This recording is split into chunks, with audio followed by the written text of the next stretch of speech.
ყველა მშვიდობისა საქმიან მაყურებელს Pirveli ეთერიდან კიდევ ერთ სამუშაო დღეს ვიწყებთ და რა თქმა უნდა BMG-ს გუნდის წევრებთან ერთად. საქართველოს 600,000-ზე მეტ მოქალაქეს ბანკების, ონლაინ ორგანიზაციების და სხვა საფინანსო ინსტიტუტების მიმართ დავალიანება გაუნულდება.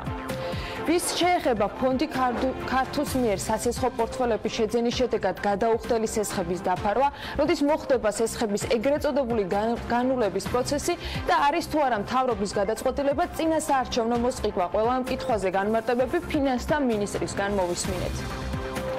ფონდის გამგეობის თავმჯდომარის ინფორმაციით კი ქართულ ფონდს ამ წლის ბიუჯეტში უკვე დარეზერვებული აქვს 100 მილიონი ლარი. საქართველოში რძის, ხორცის და კვერცხის წარმოება გაიზარდა. წინასწარი მონაცემებით მესამე კვარტლის ბოლოსთვის მსხვილფეხა რქოსანი პირუტყვის რაოდენობა წინა წლის შესაბამის პერიოდთან შედარებით 4,4% არის შემცირებული. იმავე მესამე კვარტალში თვითდასაქმებულთა წილი დასაქმებულებში 48,8%-ია, რაც 0,1% პუნქტით გაზრდილი მაჩვენებელია წინა კვარტალს თუ შევადარებთ.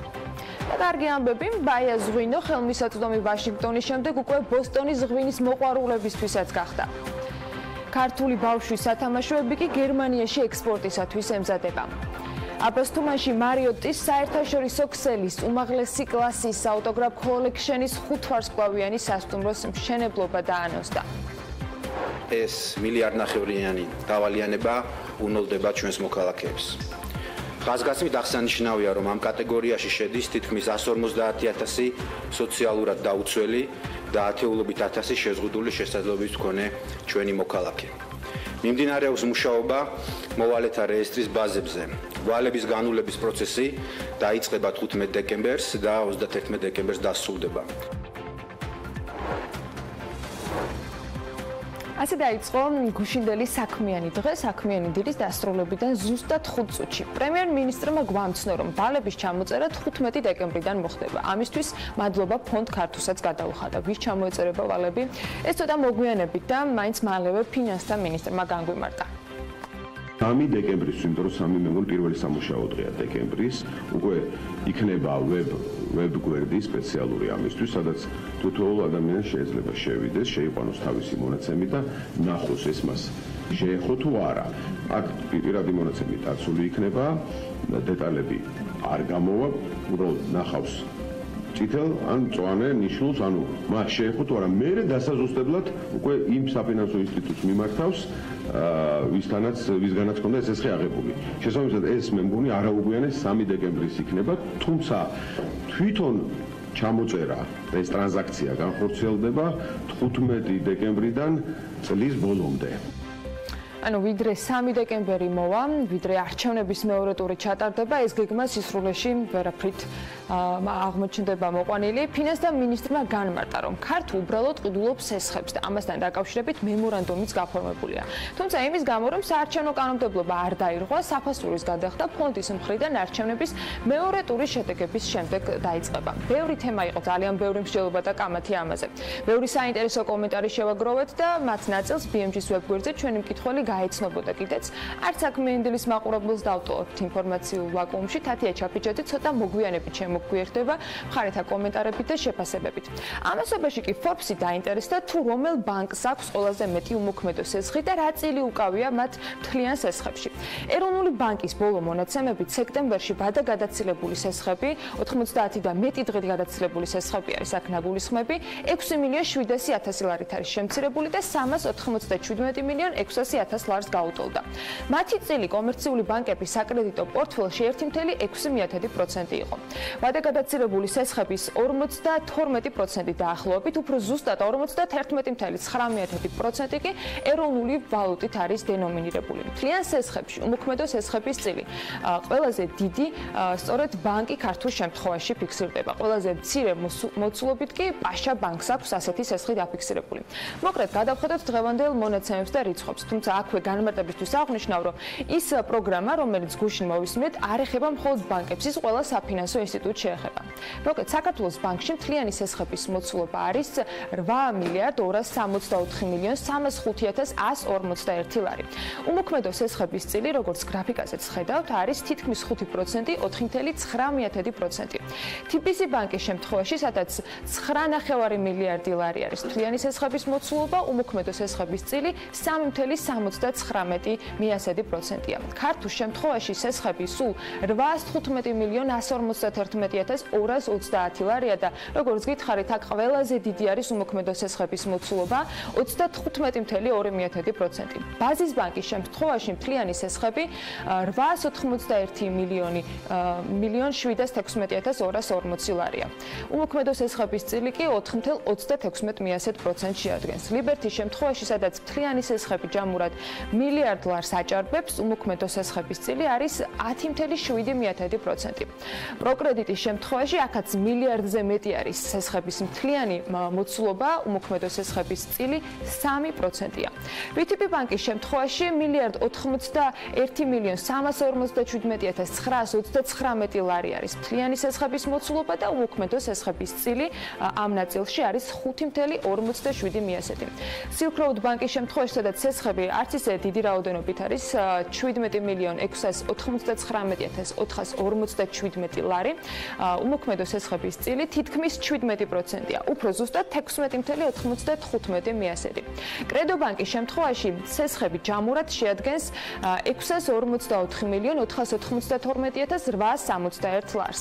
აქედან უმოქმედო სესხები მხოლოდ 1,39%-ია. ფინკას შემთხვევაში სესხების ჯამური ოდენობა 228 მილიონს აღემატება, უფრო ზუსტად 228,788,922 ლარია და აქედან უმოქმედო სესხების წილი 4,1%-ია. ხალიფ ბანკის შემთხვევაში 345,226,554 ლარია. მთლიანი სესხების ჯამური რაოდენობა ლარებში და მთლიანი სესხების 5,91% არის ეგრეთ წოდებული უმოქმედო სესხების წილი. იშ ბანკის შემთხვევაში მთლიანი საკრედიტო პორტფელი არის 142 მილიონზე ცოტათი მეტი და უმოქმედო სესხების წილი 3,52%-ია. კიდევ ერთი, ეს ტერა ბანკი არის, აქ სესხების ჯამური მოცულობა არის 662,113,964 ლარი და 8,36% არის უმოქმედო სესხების წილი მთლიან პორტფელში. პაშა ბანკის შემთხვევაში, სადაც 159 მილიონამდე არის დაახლოებით 150 მილიონიც მთლიანი სესხების მოცულობა ლარებში, უმოქმედო სესხების წილი ყველაზე ცოტა 4,1%-ია. ზირად ბანკის შემთხვევაში, სადაც 22,863,560 ლარი არის მთლიანი სესხები, უმოქმედო სესხების წილი იკავებს 3,87%. ეს მხოლოდ ბანკების მონაცემებია და ეროვნულ ბანკზე დაყრდნობით გაკეთებული ანალიზი Forbes-ისგან, თუმცა სხვა საფინანსო ინსტიტუტებთან დაკავშირებით ასეთი დეტალური ინფორმაცია არ გვაქვს. ვნახოთ მას შემდეგ, რაც ეს ინფორმაცია უკვე დამუშავდება, როგორც ფინანსთა მინისტრმა თქვა და აღნიშნა, რომ 3 დეკემბრიდან ხელმისაწვდომი იქნება ინდივიდუალურად ყველა სესხთან დაკავშირებით მოძიება, შეეხება თუ არა პროგრამა, რომელიც უშინ ჯერ პრემიერმა დაანონსა, მოგვიანებით კი მთავრობის სხვადასხვა წევრებმა განმარტეს, მოგეთ გვეცოდინება რამდენიმე დღეში. და ვიდრე ზაზა შემოგვერდება, როგორც ვიცით, ამ ფეხბურთის თემით შეავსებს ეთერს, ჩვენი პარტნიორებისაგან მოწოდებული სიუჟეტი უნდა შემოგთავაზოთ. ამ ორი დღის ხმაურიან თემას არაჩვეულებრივად დაემთხვა და შანს ვერაფრით გამოვტოვებდი. მოკლედ, ამერიკის ხმა მოგიყვებათ, რა მნიშვნელობა აქვს ამერიკაში საკრედიტო ისტორიას, როგორ ანგარიშდება საკრედიტო რეიტინგი და რა გავლენა აქვს მის მაჩვენებელს ადამიანის ყოველდღიურ ცხოვრებაზე. მაგალითად, თუ ამერიკაში ცხოვრობდა თქვენი საკრედიტო რეიტინგი დაბალია, ამას შესაძლოა ცუდი გავლენა იქონიოს დამსაქმებელთან თქვენს ურთიერთობაზეც კი. როგორ ანგარიშდება საკრედიტო ქულები და როგორ მუშაობს ამ მხრივ ამერიკული საბანკო სისტემა საკრედიტო ისტორიის თავისებურებებზე, ამერიკის ხმა Bank of China-ს ნიუ-იორკის ფილიალის ქართველ თანამშრომელს ესაუბრა.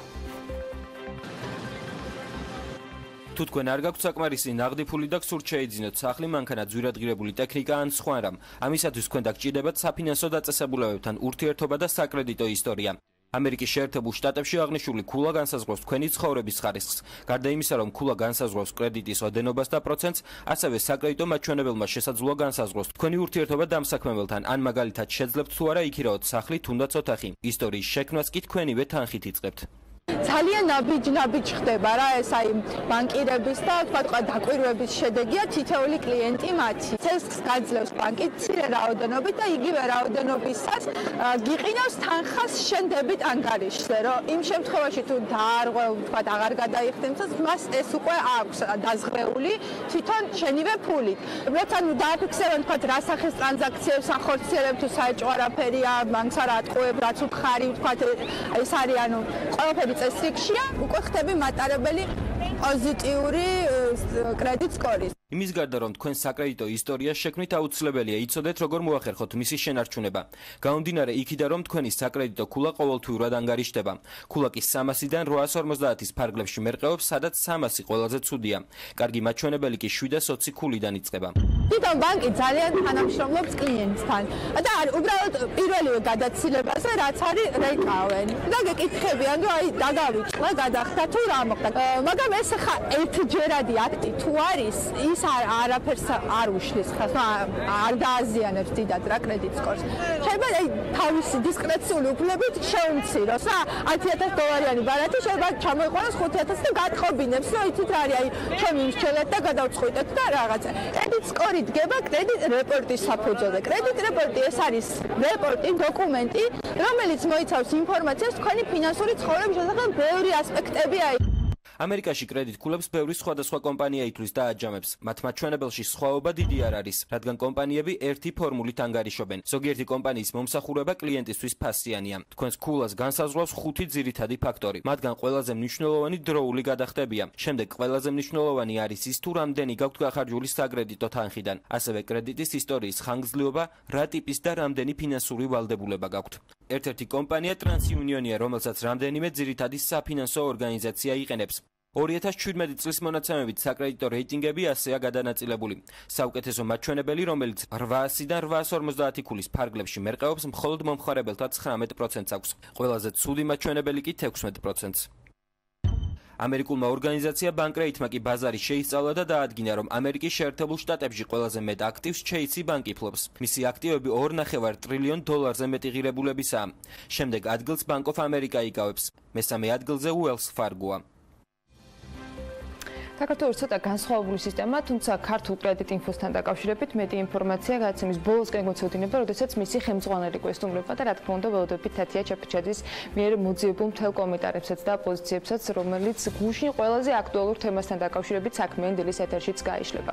ეროვნული ნაკრების თემაზე უნდა გადავიდეთ. ბოლო პერიოდის წარმატებებმა ქართული ფეხბურთის მიმართ ინტერესი კიდევ უფრო გამოაღვიძა და Forbes Georgia's ბოლო ნომერში ამ თემაზეც რა თქმა უნდა Forbes-ულად ერთდროულად რამდენიმე გვერდი დაუთმეთ. თემის ავანგარდში ზაზა იყო, რომელიც ჯერ მე და ახლა უკვე Forbes-ის მკითხველს არწმუნებს, რომ ჯგუფურ ეტაპზე პირველი ადგილის დაკავება და ევროპის ჩემპიონატზე გასვლის პერსპექტივა პირველ რიგში ციფრებზე აისახება და საქართველოს ნაკრებს ამ ეტაპისათვის 1.5 მილიონი ევრო აქვს გამომუშავებული, რაც ბოლო წლების ისტორიაში სარეკორდო ნიშნულს წარმოადგენს. ზაზა, დილა მშვიდობის, ვიდრე Forbes-ის მასალებს გავაცნობთ ჩვენს მაყურებელს, უნდა მოგილოცო გუშინდელი გამარჯვება ყაზახეთთან. მადლობა, ანა, მეც მივულოცავ პირველ რიგში გულშემატკივრებს ასე ნანატრ გამარჯვებას და აქვე დავსდენ, რომ ეს ინფორმაცია დაახლოებით 3 კვირის წინანდელია და აქედან გამომდინარე შეგვიძლია ვთქვათ, რომ ეს 1.5 მილიონი გაიზრდებოდა სავარაუდოდ, იმიტომ რომ ერთი მოგება დაემატა უკვე და ერთი წრე. ახლა კი უშუალოდ საკითხზე რო გადავიდეთ, ეროვნულმა ნაკრებმა მართლაც მნიშვნელოვანი რაოდენობის თანხა გამოიმუშავა თავისი ბოლოდროინდელი წარმატებების კვალდაკვალ, თუმცა ეს ერთადერთი მონაცემი არ არის, რასაც Forbes-ის კითხველები ნოემბრის ნომერში ნახავდნენ. ქართულ ფეხბურთზე რა თქმა უნდა, Forbes-ი უკვე 3 წელია, რაც ქართული ფეხბურთელების სატრანსფერო ღირებულებებს თვალს ადევნებს და კითხულს განახლებულ მონაცემებს მუდმივად თავაზობს, სწორედ ამიტომ მეც ამ საკითხით დავიწყებ საუბარს. მას ასე ყველაზე ძვირადღირებული ქართული ფეხბურთელების ჩამონათვალი შემდეგნაირად გამოიყურება. პირველ ადგილზე უკვე ტრადიციულად საბა კვირკველია, მოსკოვის ლოკომოტივისა და საქართველოს ნაკრების ერთ-ერთი ლიდერი. იგი უკვე დიდი ხანია, რაც ამ პოზიციებზე დგას და ართმობს. მისი მიმდინარე ღირებულება 8 მილიონ ევროს შეადგენს. აი მეორე ადგილზე კი გიორგი ჩაკვეტაძე აღმოჩნდა, ჩვენ მასზე ცალკეც ვისაუბრებთ, ახლა კი მშრალად გეტყვით, რომ დღეისთვის თინეიჯერი ფეხბურთელის ფასი 5 მილიონი ევროა. გიორგი ქვილიქაია მესამე ადგილზე, რომელიც სულ ცოტა ხნის წინ გადაბარგდა ნახევარით და ბელგიაში და ჩაკვეტაძის გუნდელი გახდა. ტრამვის მიღებამდე არსებული პროგრესი არ გამოეპარა სპეციალისტებს და ამიტომ მისი ფასი დღეისთვის 3 მილიონი ევროა. მეოთხე და მეხუთე ადგილებზე დათო ხოჭოლავა და ვაკო ყაზაიშვილი არიან, ორივე მათგანი 2.5 მილიონ ევროთ ფასობს. შემდეგ ორ ადგილს კი მე-6 და მე-7 პოზიციას, ანუ ჯანო ანანიძე და გურამ კაშია იკავებენ. მოსკოვის სპარტაკში მოთამაშე ანანიძეს ტრამვა უკვე დიდი ხანია აწუხებს, ხოლო გურამ კაშიას კარიერა როგორც მოედანზე, ასევე მოედნის მიღმა ჩვენურად ვითარდება, ამიტომ მისი მაღალი პოზიციებიც უბრალოდ არ არის უცნაური არავისთვის მიუხედავად ამერიკის შეერთებულ შტატებში გადაბარგებისა. აი კაშიას კი უკვე ვაკო გვილია მოსდევს საქართველოს ნაკრებისა და შვეიცარიის ლუცერნის მოთამაშე, რომლის ფასიც 1.200.000 евро არის.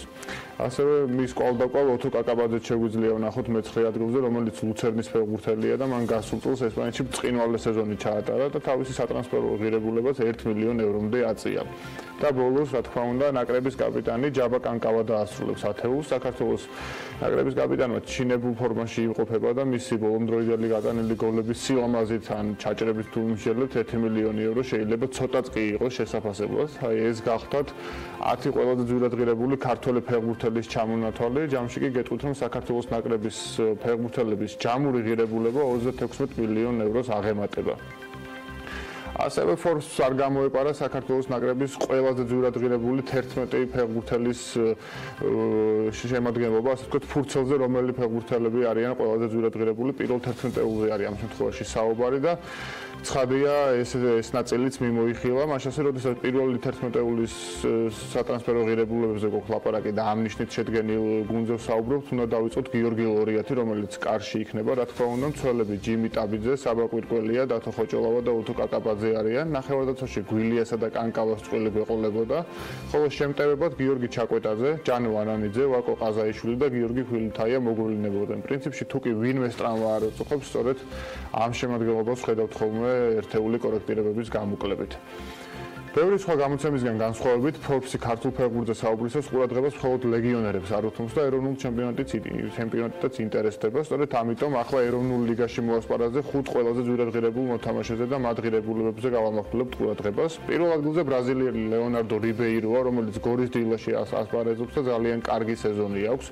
მისი ფასი ახლა 600.000 ევროა. კიდევ ერთი ბრაზილიელი ვაგნერ გონსალვესია, ამჯერად მეორე ადგილზე, იგი საფეხბურთო კლუბ საბურთალოსთვის ირჯება. მისი ღირებულებაც 600.000 евро შეადგენს და მეორე ადგილიც პირობითად აქვს მინიჭებული საბურთალოს გულშემატკივრებისთვის, ის ალბათ პირველ ადგილზე იქნებოდა ამ სიაში. თბილისის დინამოსა და კერძოდ ლევან ხარაბაძის დრო დადგა, მესამე ადგილოსანი ბაზარზე 550.000 ევროს ფასობს და იგი ყველაზე ძვირად ღირებული ქართველი მოთამაშე არის, რომელიც ეროვნულ ლიგაში ასპარეზობს. მეოთხე ადგილზე გიორგი ქიმაძეა, იგი ხარებაძეს 50.000 ევროთი ჩამორჩება და 9 მილიონ ევროდ არის შეფასებული. აი ხუთეულს კი ჩიხურას ფეხბურთელი ირაკლი ბუღრიძე ასრულებს, იმერული კლუბის ლიდერი დღეისთვის 450.000 ევროთ დაფასდა. და ბოლოს ყველაზე კარგი ამბავი მოვიდოვე და ყველაზე ცხელი ამბის ავტორი გიორგი ჩაკვეტაძეზე მიმოხილვა უნდა გაგვეკეთებინა მას მერე რაც მით უმეტეს გუშინ მისი ბრწყინვალე გოლებით გოლით დავამარცხეთ ყაზახეთი. მასზე პრესაში ძალიან ბევრი იწერებოდა, უკვე არაერთი მსოფლიო ფეხბურთის გრანდის სახელიც ნახეთ ჩვენ მის ირგვლივ. სწორედ ამიტომ ურიგო არ იქნება თუ კი სხვადასხვა სტატისტიკურ მონაცემებს გადავხედავთ. ჩაკვეტაძეს საბაზრო ღირებულება ბოლო პერიოდში შემდეგნაირად იცვლებოდა. 2017 წლის 5 აპრილს იგი 300.000 евро ღირდა მხოლოდ, აი უკვე 1 აგვისტოს კი 500.000 евро. ამავე წლის 20 ოქტომბერს გიორგის ფასი 1.200.000 იყო, ხოლო 2018 წლის 30 მარტისთვის იგი უკვე 3 მილიონ ევროთ იყო შეფასებული. უკანასკნელად კი მისი ღირებულება 11 სექტემბერს განახლდა და სარეკორდო ნიშნულს 5 მილიონ ევროს გაუტოლდა. შეგახსენებთ, რომ 18 წლის გიორგი ჩაკვეტაძე საკუთარ კლუბში გენჩი მეორე ადგილზეა საბაზრო ღირებულებით, მთლიანად ბელგიის ჩემპიონატის მასშტაბით კი მე-15 ადგილზე იმყოფება. უფრო დაწვრილებითი სტატისტიკა შეგვიძლია მოვიყვანოთ და ვთქვათ, რომ გიორგი ჩაკვეტაძე 1999 წელს დაბადებულ ფეხბურთელთა შორის 23 ადგილს იკავებს საბაზრო ღირებულების მიხედვით. კიდევ უფრო გლობალურად თუ შევხედავთ, ნახავთ, რომ მსოფლიოს ყველაზე ძვირად ღირებულ შემტევ ნახევარმცველებს შორის და აქ უკვე ასაკი აღარ არის ფილტრი, აზარით დაწყებული, რობენით დამთავრებული ყველა შედის ამ სიაში 102 ადგილზეა. და ეს მხოლოდ სტარტია, თანაც შესასრული, თუმცა ვიმედოვნოთ, რომ ჩაკვეტაძე სულ მალე კიდევ უფრო მაღალ ადგილებზე გადავა და წესით ეს ასეც უნდა იყოს და რა თქმა უნდა, ამას ტელემაყურებლებს არც ჩვენ გამოვაპარებთ. ჩემი დილის საფეხბურთო მიმოხილვაში შეგვიძლია ვთქვათ, რომ ამით დასრულებულია და თუ ვინმე სრული მონაცემების გაცნობას სურს, მაშინ Forbes-ის ნომრის ყიდვისკენ მოუწოდებ არინანებს რა თქმა უნდა და აქვე აღნიშნავ რომ ეს ინფორმაცია გერმანული სააგენტოს ტრანსფერ მარკეტის მონაცემებზე დაყრდნობით არის შედგენილი. მოკლედ აი ეს გახლავთ დილის საფეხბურთო ალმანახი. აი თქვა გუშინ ყაზახეთთან გამარჯვების შემდეგ მიმოხილვა რომელიც Forbes-ისგან გავიზიარეთ საქმიანი დილის მაყურებლობისათვის, სადაც სულ მალე დაგიბრუნდებით, იქამდე შეგიძლია არჩეულებრივი ყავა და კოკა-კოლა მიირთვა. ჩვენ კი ბიზნეს სიახლეების დრო გვაქვს საქმიან დილაში და მივყვეთ საკმაოდ დატვირთულ სტატისტიკურ მონაცემებს, რომელიც დღეისთვის შევაგროვეთ. იანვარ-ოქტომბერში საქართველოში საქონლის საგარეო სავაჭრო ბრუნვამ 10 მილიარდ 305 მილიონ 900 დოლარი შეადგინა. მესამე კვარტალში საქართველოში უმუშევრობის დონე წინა კვარტალთან შედარებით 1,1% პუნქტით არის გაზრდილი და 12,2% შეადგენს. და სიახლე, რომელიც აბასთუმანში დამსვენების მსურველებს გაახარებს, მარიოტის საერთაშორისო ქსელის უმაღლესი კლასის ავტოგრაფ კოლექშენის 5 ვარსკვლავიანი სასტუმროს მშენებლობა აბასთუმანში დაგეგმილი.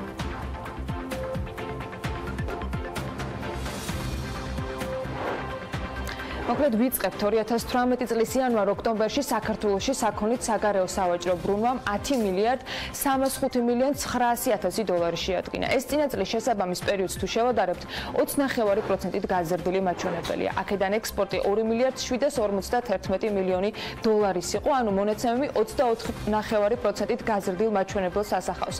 რაც შეეხება იმპორტს, მოცულობა 7 მილიარდ 555 მილიონი ამერიკული დოლარი იყო და ზრდა პროცენტებში 19.2%-ია. საქართველოს უარყოფითმა სავაჭრო ბალანსმა 2018 წლის იანვარ-ოქტომბერში 4 მილიარდ 804 მილიონი დოლარი შეადგინა და საგარეო სავაჭრო ბრუნვის 46.6%-ია.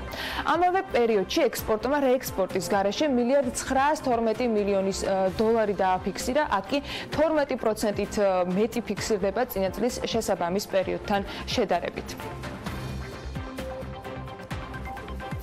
ახლა მიმართულებების მიხედვით მივყვეთ 10 თვეში საქართველოს ევროკავშირთან სავაჭრო ბრუნვა 18.6%-ით დსთ სივრცესთან კი 27.4%-ით გაზარდა. საქსტატის მონაცემებით იანვარ-ოქტომბერში საქართველოსთან ევროკავშირის ქვეყნებში განხორციელებული ექსპორტის მოცულობა 599 მილიონ 700 დოლარით განისაზღვრა, წლიურად კი 11.1%-იანი ზრდა და ქვეყნის მთლიანი ექსპორტის 21.8%-ი შეადგინა. იმპორტის შემთხვევაში 2 მილიარდ 169 მილიონი დოლარის იყო ექსპორტი, 20.9%-ით მეტი მთლიანი ექსპორტის 28.7%-თან თანაბარი.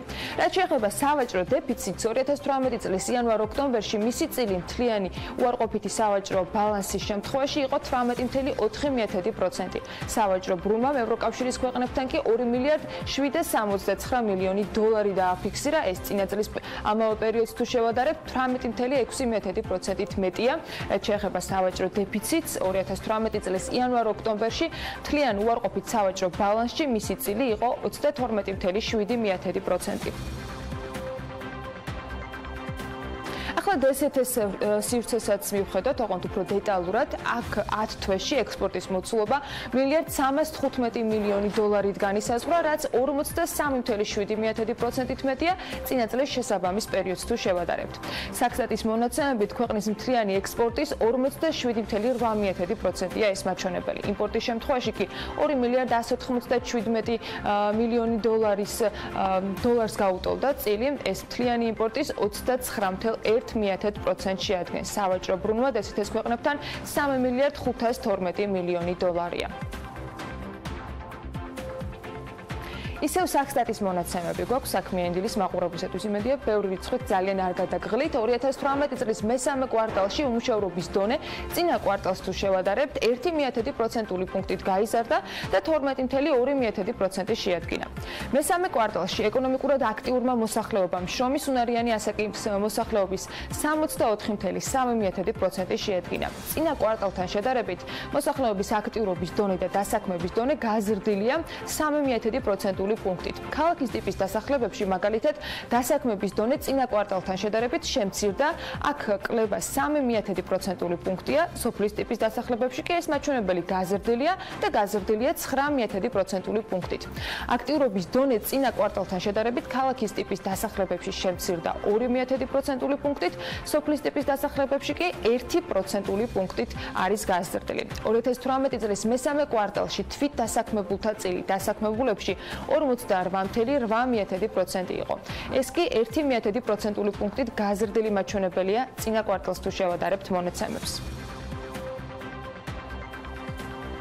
2018 წლის მესამე კვარტალში თვითდასაქმებულთა წილი, როგორც გითხარით, არის 48.8% და ზრდა მინიმალური არის, თუმცა უნდა აღინიშნოს ისიც, რომ საქსტატის მონაცემებში აღნიშნულია, რომ უმუშევრობის დონე გაცილებით დაბალია სასოფლო დასახლებებში, საქალაქო დასახლებებთან შედარებით.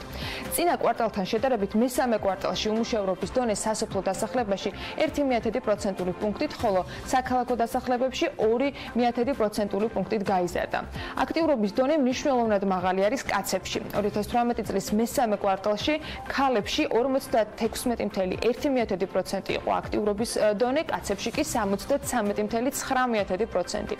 წინა კვარტალს თუ შევადარებთ ამ მონაცემებს, აღმოჩნდება, რომ ეს მაჩვენებელი გაზრდილია. ისე კაცებში შესაბამისად, ქალებში და კაცებში და შესაბამისობა ასეთია 4% და 2% პუნქტი.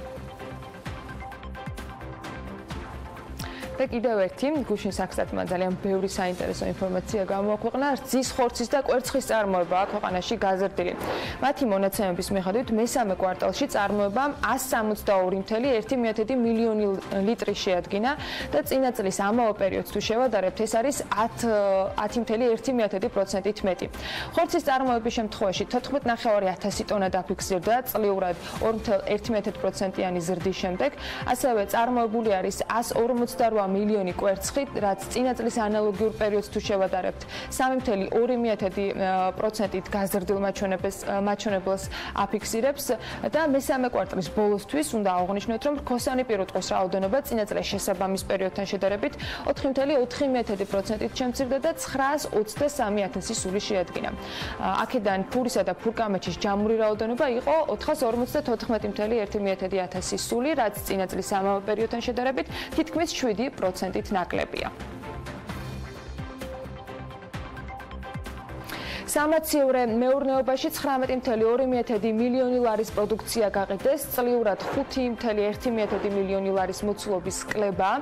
საქსტატის ინფორმაციით 5.2 ტონა პროდუქტის რეალიზაცია მოხდა, შარშან 5,600 იყო. ამასთან ღირებულებით გამოსახულებაში შედარებით დიდი ნაწილი, ანუ თითქმის 79%, უფრო ზუსტად 79.2% იყო ადგილობრივი წარმოების, სამაციევრეების მიერ გაყიდული ადგილობრივი პროდუქციის 94.2% კი ქათმის ხორცზე მოდიოდა.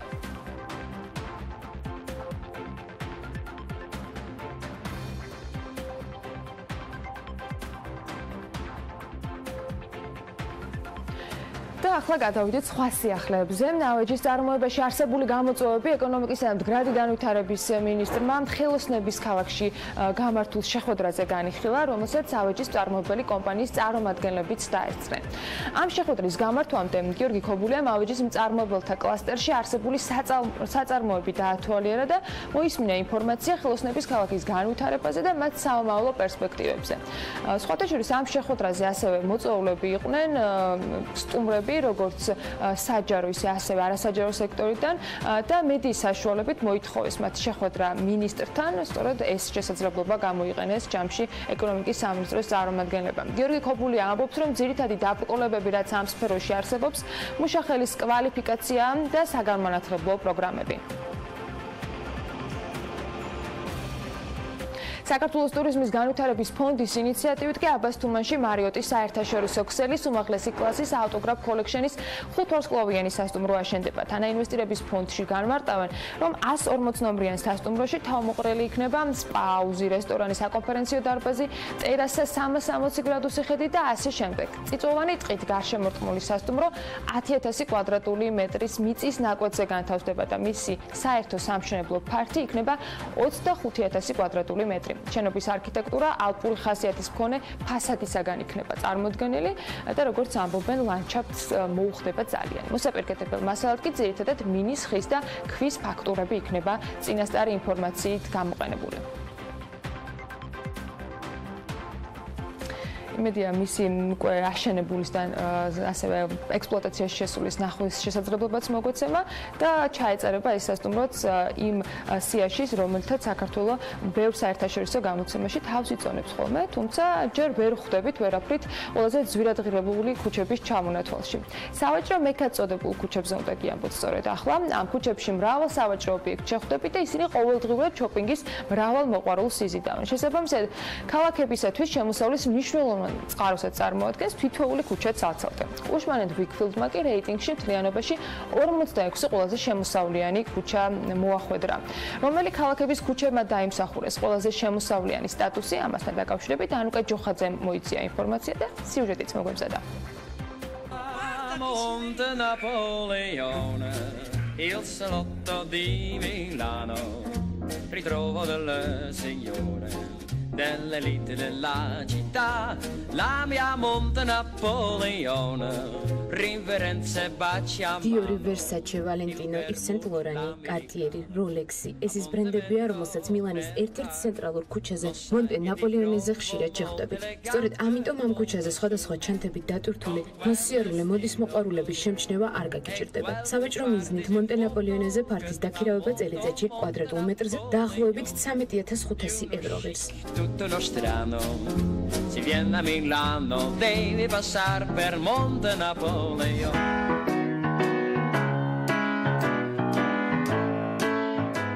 ფრანგულ სურნელს კი ნამდვილად იგრძნობთ პარიზის ერთ-ერთ ცენტრალურ ქუჩაზე. ელისეის მინდვრები ქალაქის ღირსშესანიშნაობად ითვლება, თუმცა ამ დატვირთვასთან ერთად ეს ქუჩა ერთ-ერთი მნიშვნელოვანი სავაჭრო ლოკაციაა.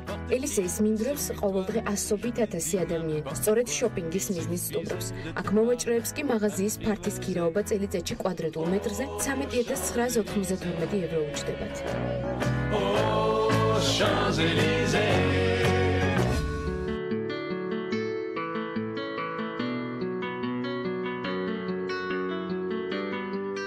€16.071 евро ღირს ლონდონში ნიუ ბონდ სტრიტზე სავაჭრო მიზნით ფართის დაქირავება. ჯერ კიდევ მე-18 საუკუნიდან ეს ქუჩა ელიტური ბუტიკებისა და მაღაზიების ცენტრი იყო. მას შემდეგ 100 წელზე მეტი გავიდა. დღეს კი ნიუ ბონდ სტრიტი სოთბის აუქციონითაა ცნობილი, რომელიც სწორედ ამ ქუჩაზე მდებარეობს.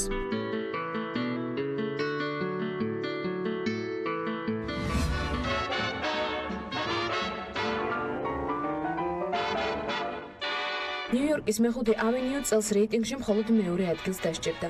მეხუთე ავენიუ ძვირადღირებული ბრენდების მაღაზიებთან ერთად ქალაქის კულტურული და ისტორიული ცენტრიცაა. აქ მაღაზიის ქირაობა წელიწადში კვადრატულ მეტრზე 20.723 ევროა.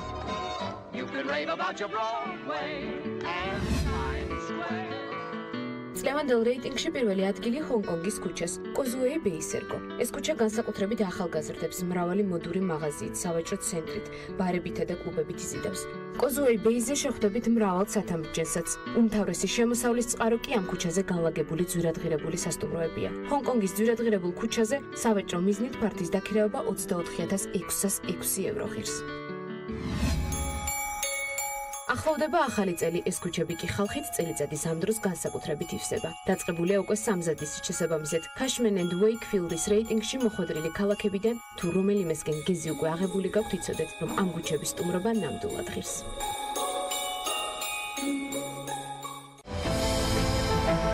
ამინდის პროგნოზის სპონსორია SEU Development.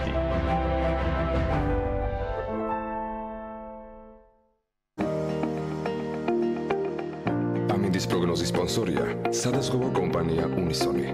თავისუფალი დაზღვევა თქვენი სიმშვიდისათვის.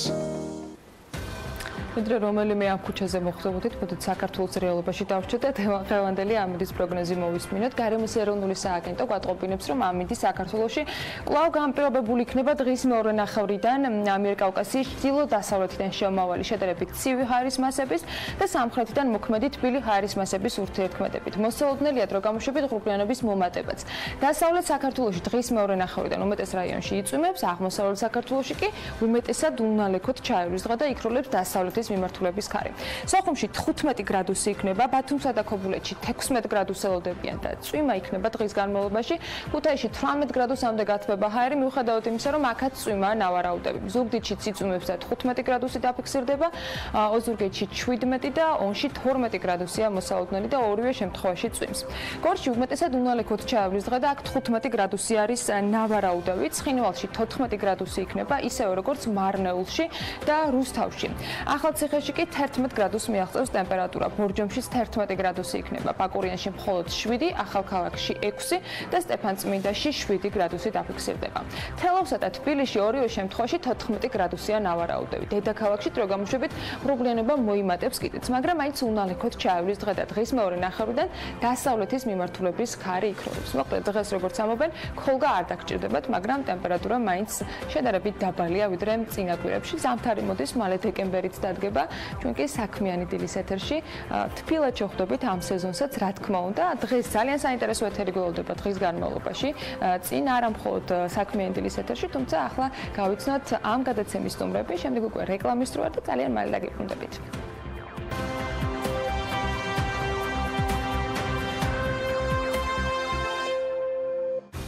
ნოემბერს დილას საქმიანად იწყებენ ზურაბ ბაზღაძე,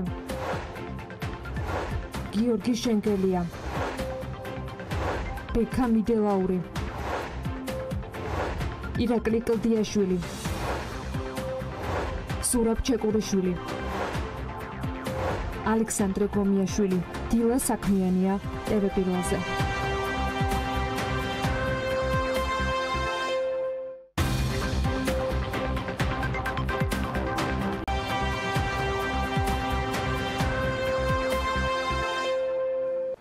რეკლამის შემდეგ საქმიანი დილით დავბრუნდით პირდაპირ ეთერში და მეორადი საბურავების გადამამუშავებელი კომპანია TRS უნდა გაგაცნოთ. ამ კომპანიაში უარგისი მეორადი საბურავების გადამუშავების შედეგად მიღებული საქონელი მულტიფუნქციური სპორტული მოედნებისა და მოდერნიზებული ასფალტის წარმოებისთვის გამოიყენება. ერთის მხრივ გარემოზე დაცვა და ზრუნვა ირიბად ჯანმრთელი ცხოვრების ხელშეწყობის კიდევ ერთი წყარო ხდება. მოკლედ, როგორი იქცევა საბურავი სპორტული ინფრასტრუქტურის მნიშვნელოვან ნაწილად ნილ ონგურაშვილი მოგვიყვება. ეს სამქრო ზომით პატარაა, თუმცა საქმე, რომელსაც აქ ორი ახალგაზრდა უძღვება, სარფიანთან ერთად სასარგებლოცა.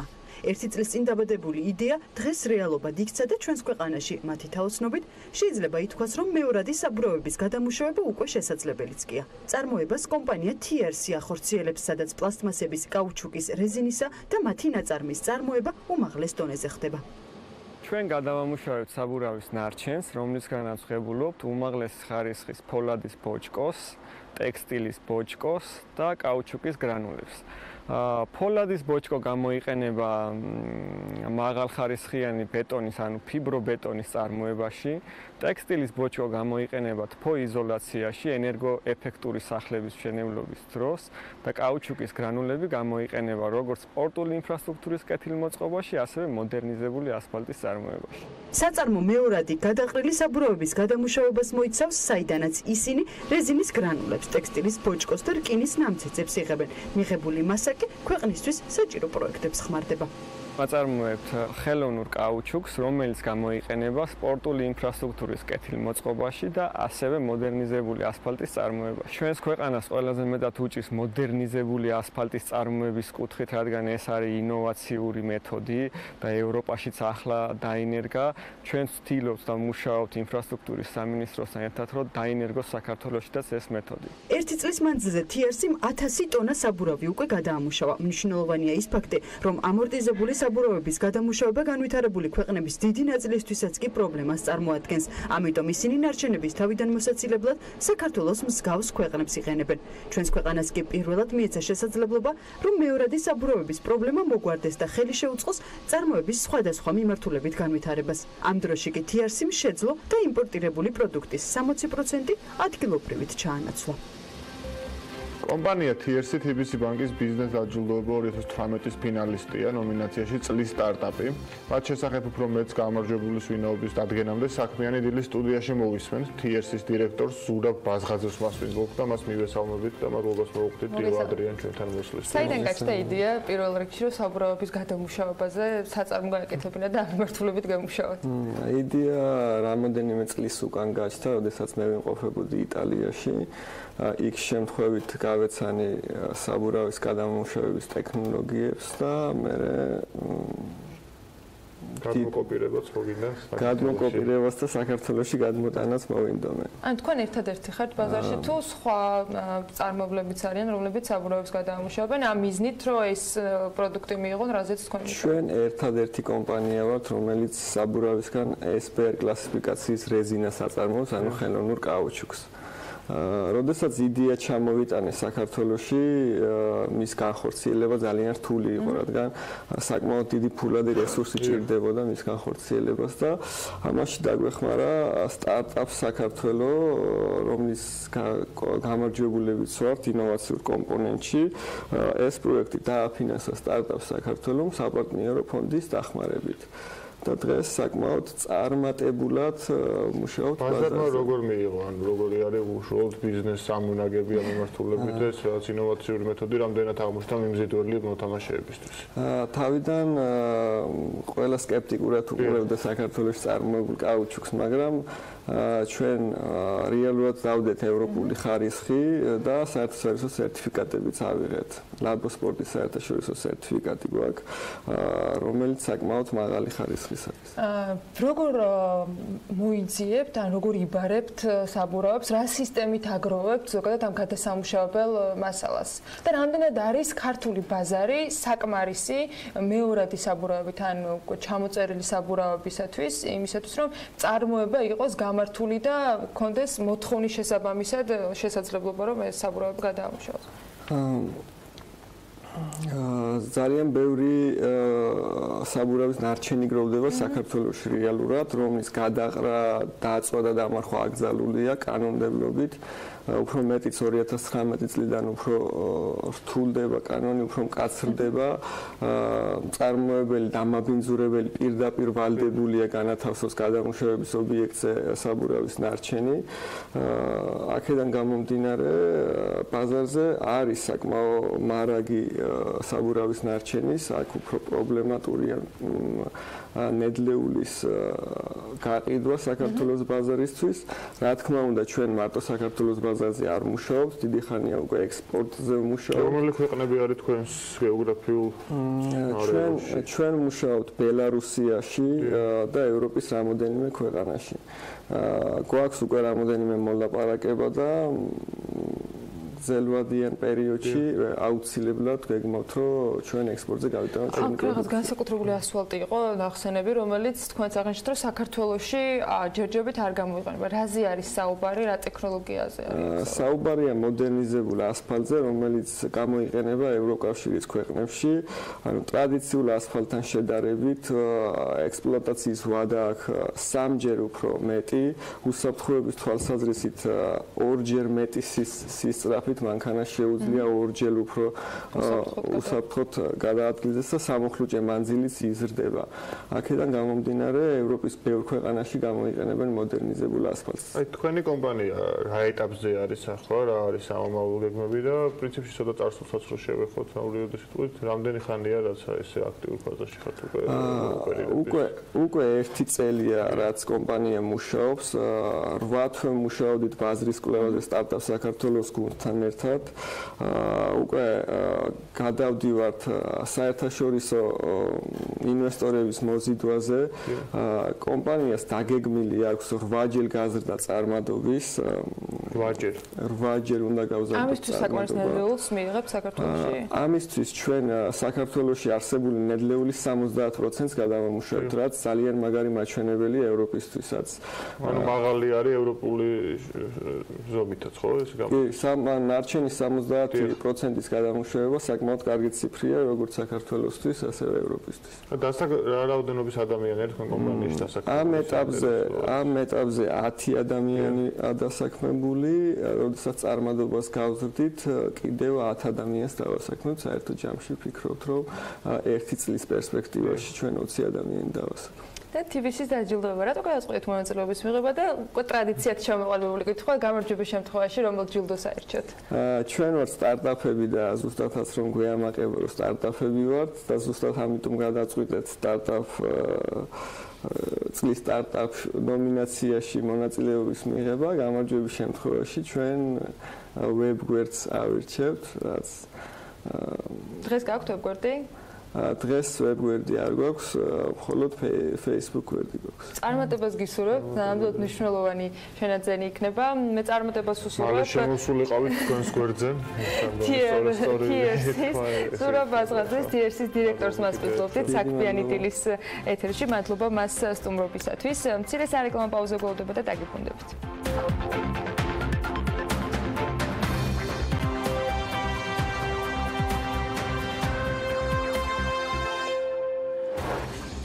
საქართველოს რეგიონებში განსახორციელებელი პროექტების ფონდიდან 2018 წლის 9 თვის მდგომარეობით 96 მილიონი ლარია ათვისებული. დაზღვევის სახელმწიფოზე დამხედველობის სამსახურის სტატისტიკით 2018 წლის 3 კვარტალში კომპანიებმა 34.66 მილიონი ლარის წმინდა მოგებით დაასრულეს. საქართველოში ერთ წელიწადში დაზღვეული ავტომანქანების რაოდენობა კი 24.3% არის გაზრდილი. ბიზნესი ახლებებით დავბრუნდით საქმიანი დილის ეთერში. რეგიონებში განსახორციელებელი პროექტების ფონდიდან 2018 წლის 9 თვეში 96 მილიონი ლარია ათვისებული. ეს წლიური გეგმის 37.1%-ია. სახელმწიფო აუდიტის სამსახური ავრცელებს ამ ინფორმაციას. ეს მაჩვენებელი კლების ტენდენციით ხასიათდება წინა წლების ამავე პერიოდებს თუ შევადარებთ მონაცემებს. 2017 წლის 9 თვეში მაგალითად ათვისების მაჩვენებელი 41.2% იყო, რაც შეეხება სარეზერვო ფონდს 2018 წლის 9 თვეშივე მთავრობის სარეზერვო ფონდიდან 25.800.000 ლარის ათვისება მოხდა.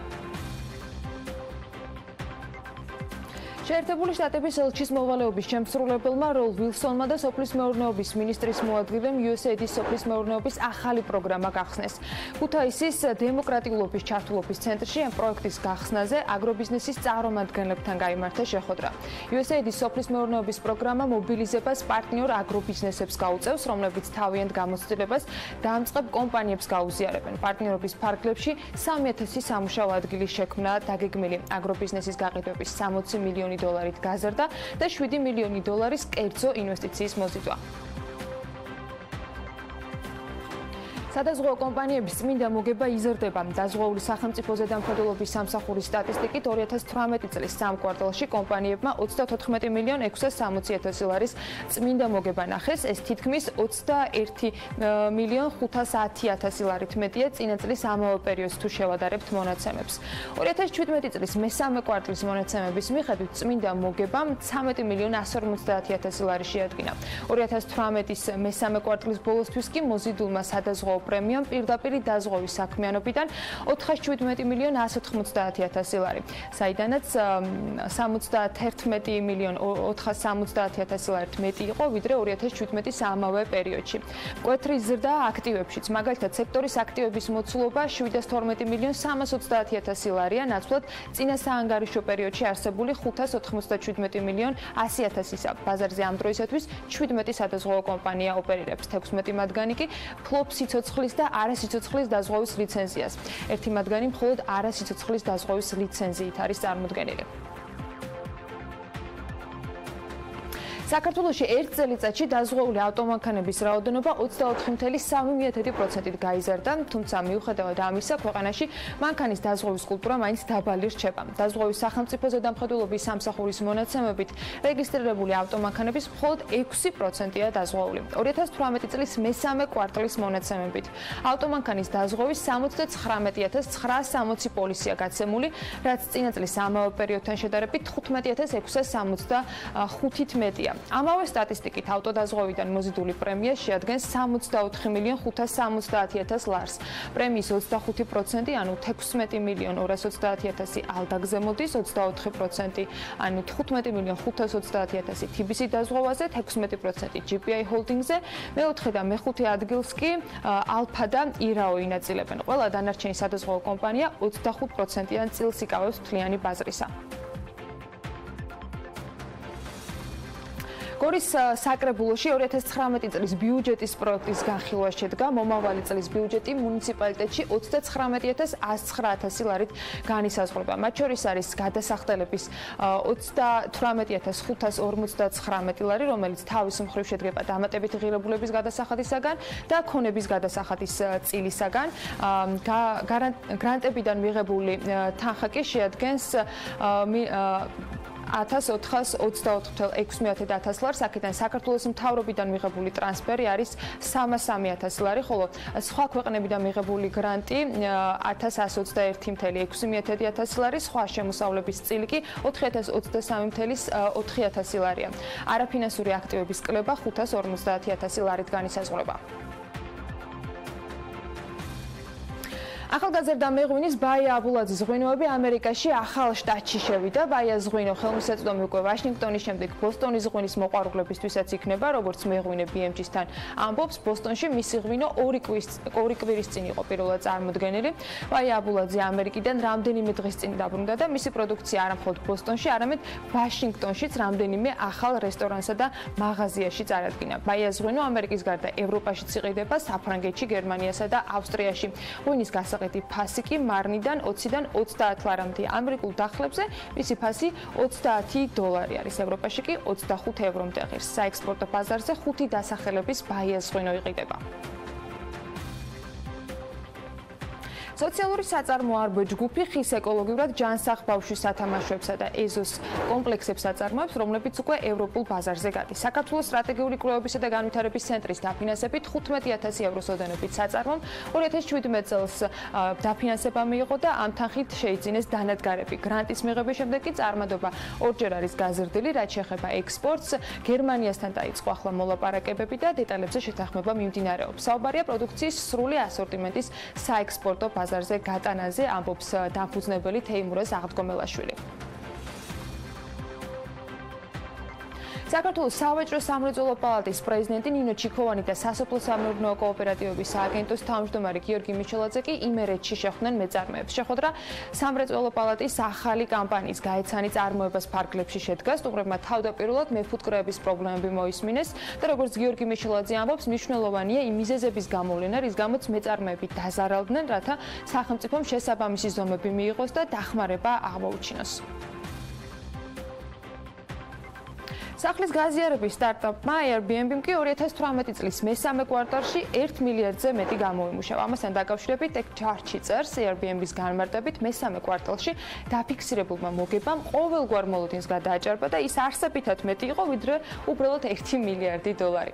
კომპანია თებერვლის შემდეგ ფინანსური ოპერაციების გარეშე მუშაობს, ოფიცრის გარეშე მუშაობს. ლაურენს ტოსიმ Airbnb კომპანიის აღმასრულებელ დირექტორ ბრაიან ჩესკისთან უთანხმოების გამო დატოვა. ისევ საქართველოს უბრუნდებით და საკმაოდ წარმატებულ კომპანიას, ჯერ 1 მილიარდზე ვერ გავიდნენ, მაგრამ დარწმუნებული ვარ, რომ არც მალე დააკლდებათ. 2018 წელი თეკეტა მოტორსისა და ბრიჯსტოუნის თანამშრომლობის საიუბილეო მე-20 წელი არის. სწორედ 20 წლის წინ 1998 წელს დაიწყო ქვეყნის საავტომობილო სფეროში ერთ-ერთი ყველაზე წარმატებული თანამშრომლობის ისტორია მსოფლიოს ყველაზე დიდ საბურავების მწარმოებელ ბრენდსა და თეკეტა მოტორს შორის. საიუბილეო თარიღი კომპანიებმა ახალი ურთიერთთანამშრომლობის მემორანდუმი და დაჯილდოების ცერემონიალით აღნიშნეს. ღონისძიებას მარიამ ადამი ესწრებოდა და სიუჟეტიც მოგვიმზადა იქიდან. თეკეტა მოტორსი და ბრიჯსტოუნი თანამშრომლობის 20 წელს აღნიშნავენ. წარმატებული ურთიერთთანამშრომლობის ისტორია 1998 წელს დაიწყო, როდესაც მსოფლიოში ყველაზე დიდი საბურავების მწარმოებელ ბრენდსა და თეკეტა მოტორს შორის ხელშეკრულება გაფორმდა და შედეგად თეკეტა მოტორსი მისი ექსკლუზიური წარმომადგენელი გახდა საქართველოში. 20 წლის თავზე კი წარმატებული თანამშრომლობის აღსანიშნავი ღონისძიებაც გამართეს, რომელსაც ესწრებოდნენ ბრიჯსტოუნ კორპორეიშენის, მიცუბიში კორპორეიშენისა და თეკეტა მოტორსის წარმომადგენლები და მათი პარტნიორები. ეს არის ბაზრის ლიდერი, მსოფლიო ბაზრის ლიდერი საბურავების მიმართულებით და ჩვენთვის ეს არის კომპანია, რომელმაც საქართველოში შემოიტანა იაპონური ტექნოლოგიები, გამოცდილება და ჩვენი კონსულტანტების და კომპანიის ზრდა მნიშვნელოვნად განაპირობა ბრიჯსტოუნმა საქართველოში. 20 წელია ჩვენ ვითარდებით ამ კომპანიასთან ერთად და მოხარულები ვართ, რომ ამ კომპანიამ ჩვენ შეგვძინა ესეთი გამოცდილება. ღონისძიებაზე შეჯამდა განვლილი 20 წელი და გაფორმდა მომდევნო 20 წლის პარტნიორობის სამხრივი მემორანდუმი, რომელსაც ხელი Tegeta Motorsის, Mitsubishi Corporation-ისა და Bridgestone Corporation-ის გენერალურმა დირექტორებმა მოაწერეს. ჩვენ 20 წლის წინ დავიწყეთ თანამშრომლობა Tegeta Motors-თან და ეს იყო ძალიან სწორი გადაწყვეტილება. მოხარული ვართ, რომ ამ წლების განმავლობაში შევძელით ერთმანეთის დახმარებით განვითარება, გაძლიერება და წინსვლა და გავაგრძელებთ კიდეც თანამშრომლობას მომავალში. ანუ ჩვენ მხარს დავუჭერთ კომპანია Tegeta Motors კიდევ 20 წლის განმავლობაში. Bridgestone ეს არის მსოფლიოს წამყვანი იაპონური ბრენდი საბურავების წარმოებაში, რომელიც აწარმოებს საბურავებს როგორც მსუბუქი, ასევე 4x4-ზე და სატვირთო ავტომობილებისთვის. დაარსებობის მანძილზე მუდმივად გამოირჩეოდა წარმოების ხარისხითა და ინოვაციებით. კომპანია 1931 წელს იაპონიაში დაარსდა და ბრენდის სახელწოდება მისი დამფუძნებლის გვარიდან მოდის. დღევანდელი მონაცემებით კომპანიას 77 ქარხანა აქვს მსოფლიოს 30-მდე ქვეყანაში და 150,000-მდე თანამშრომელს აერთიანებს. ჩვენ ძალიან დიდ ყურადღებას ვუთმობთ საქართველოს ბაზარს, რადგან იგი ჩვენთვის მეტად პრიორიტეტულია. ჩვენ ვხედავთ დიდ პოტენციალს, რაც გაყიდვებშიც აისახება.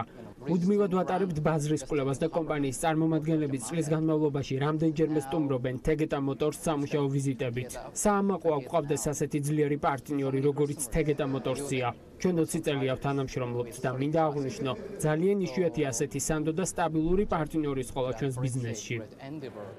რაც შეეხება Tegeta Motors, ის 1995 წლიდან მოღვაწეობს ქართულ ბაზარზე და ჰოლდინგი აერთიანებს 7 შვილობილ კომპანიას. ასევე ბრენდი ემსახურება 250,000-მდე რეგისტრირებულ საცალო და 20,000-მდე კორპორატიულ მომხმარებელს. ქუთაისი დიდი სიახლეებისთვის ემზადება 2019 წელს დაგეგმილი სამუშაოების შედეგად რაიონის სანაპიროზე ისტორიულ უბანში განლაგებული მე-19 საუკუნის ნაგებობების რეაბილიტაცია და ქუთაისის დავით კაკაბაძის სახელობის სახვითი ხელოვნების გალერეის რეკონსტრუქცია დაგეგმილი. ეს გალერეა 1976 წელს დაარსდა და მასში დაცულია ფერწერული, გრაფიკული, სკულპტურული გამოყენებითი ხელოვნების ნიმუშები.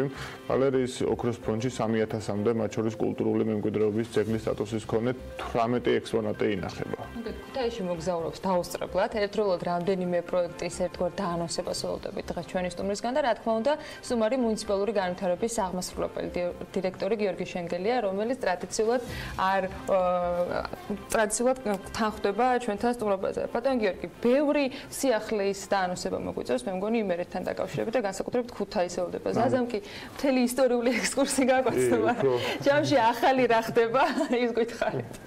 მოგესალმები, დიდი მადლობა, ყოველთვის მოხარული ვარ თქვენ სტუდიაში სტუმრობაზე და ყოველთვის ნამდვილად ძალიან სიამოვნებს, იმიტომ რომ თქვენი გადაცემა სწორედ ისეთ თემებს აშუქებს, რომელიც ძალიან მნიშვნელოვანია.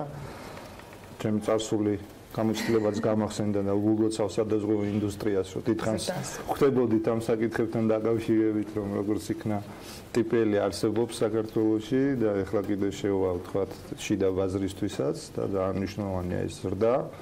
და ჩვენც კიდე ფონდის ფარგლებში, რა თქმა უნდა, სხვადასხვა რეგიონებს და სხვადასხვა ბიზნესს ვცდილობთ, რომ ხელი შეუწყობთ, რომ განვითარდეს და სწორედ ეს არის სწორი სინთეზი სახელმწიფოს ჩართულობისა და ბიზნესის, მათ უნდა გქონდეთ საინვესტიციო თანხები, რომ ის რაც გაკეთდება, შემდგომ უკვე აქციონ რეალურად სამუშაო ადგილებად, შექმნან დამატებითი დოულათი და განავითარონ ქვეყანა.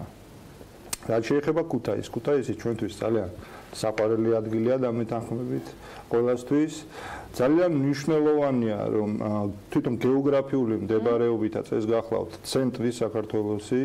შესაბამისად ძალიან მარტივია ნებისმიერი მიმართულებით, საქართველოს ნებისმიერი მიმართულებით ქუთაისიდან მოძრაობა. ჩვენ ვფიქრობთ, რომ ეს სწორედ ის წერტილია, სადაც მით უმეტეს, როდესაც აეროპორტში ემატება პირდაპირ ფრენები, კიდევ უფრო ცხადი ატრაქტულობას მატებს, როგორც ჩვენი ქვეყნიდან თქვათ მეგზავრებიან შორი ქვეყნების დასათვალიერებლად, ისე ვიზიტორების რაოდენობით, რა თქმა უნდა, მასპინძლობ და იმერეთი და ქუთაისი, რა თქმა უნდა, მასპინძლობით ძალიან განთქმული.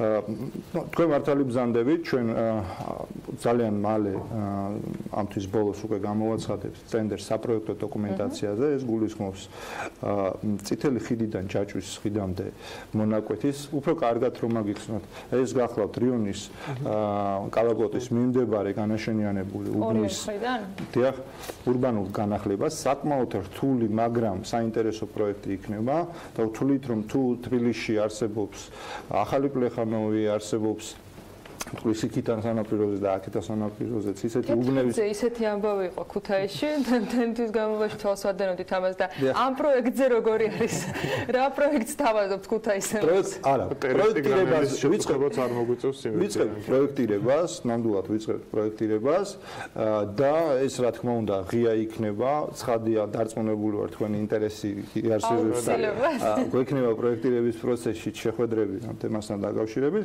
ხო წლის ბოლოს ვფიქრობ რომ უკვე მომზადდება ის პროექტი. კონცეფცია რა გინდათ რომ მიიღოთ? ჩვენ ვეძახით ამას ურბანულ განახლებას. ეს არის ის ინვესტიციები, რომელსაც სახელმწიფო ამ შემთხვევაში დონორების დახმარებით ახორციელებს ამა თუ იმ რეგიონში და აძლევს შესაძლებლობას თუ ვსაუბრობთ Airbnb-ზე, სწორედ ისეთი სახლები იქნება, რომელიც სატრაქტული იქნება შემდგომ რომ Airbnb-ის საშუალებით, თქვათ, მცირე მეწარმეებმა მიიღონ აქ მოსავალი კაფეები, სხვადასხვა ხელით ნაკეთი იქნება თუ არ ვიცი სუვენირების ეს იქნება ტურისტული მარშრუტი განვითარებას უყურებს ეს ინვესტიცია. როგორ გადანაწილება? წარმოიდგინეთ, აი ჩვენ ჩავდივართ ქუთაისში იქ არის ბაგრატის სადარი, იქვე არის გელათი, მოწამეთას მონასტერი, სხვა შორის მოწამეთაში ძალიან საინტერესო პროექტი. ვახორციელებთ ისევე როგორც გელათში გავაკეთეთ გელათის სამონასტრო კომპლექსში და ეხლა კიდე დამატებით ინვესტიციას ვახორციელებთ. და შემდგომ უკვე ჩვენ თუ ქუთაისში თავისთავად ძალიან საინტერესო ისტორიის მქონე და ძალიან უნიკალურ ქალაქში დავრჩებით, შემდგომ იქიდან შეგვიძლია უკვე ძალიან ბევრი მიმართულებით. იგივე სვანეთის რაჭაში ძალიან აქტიურად გვინდა ჩავერთოთ და კიდევ უფრო განავითაროთ ეს მიმართულება. სამეგრელოს მიმართულებით თვითონ ლოკალურად იქ რო ვისაუბროთ, იქ არის წყალტუბო, თქვა, ცოტა განსხვავებული ტიპის დასვენებისთვის თუ გამაჯანსაღებელ ინვესტიციები როგორ არის და წვრილი არის ძალიან ბევრი მიმართულება. როგორ გადააზევთ თქვენ სახლები ახსენეთ, მეორე ხრო ახსენეთ აქ თბილისში შარდენი, ახალი პლეხანოვი და ამ შემდეგ. ეს იქნება უფრო მეტად კაფეებით დატვირთული ნაწილი, უფრო მეტად იქნება თქვა ძველი სახლების აღდგენაზე მუშაობა. აი რა გინდათ რომ ჯამში მიიღოთ? კაფეები ჩვენი საქმე არ არის კაფე ბიზნესის საქმეა.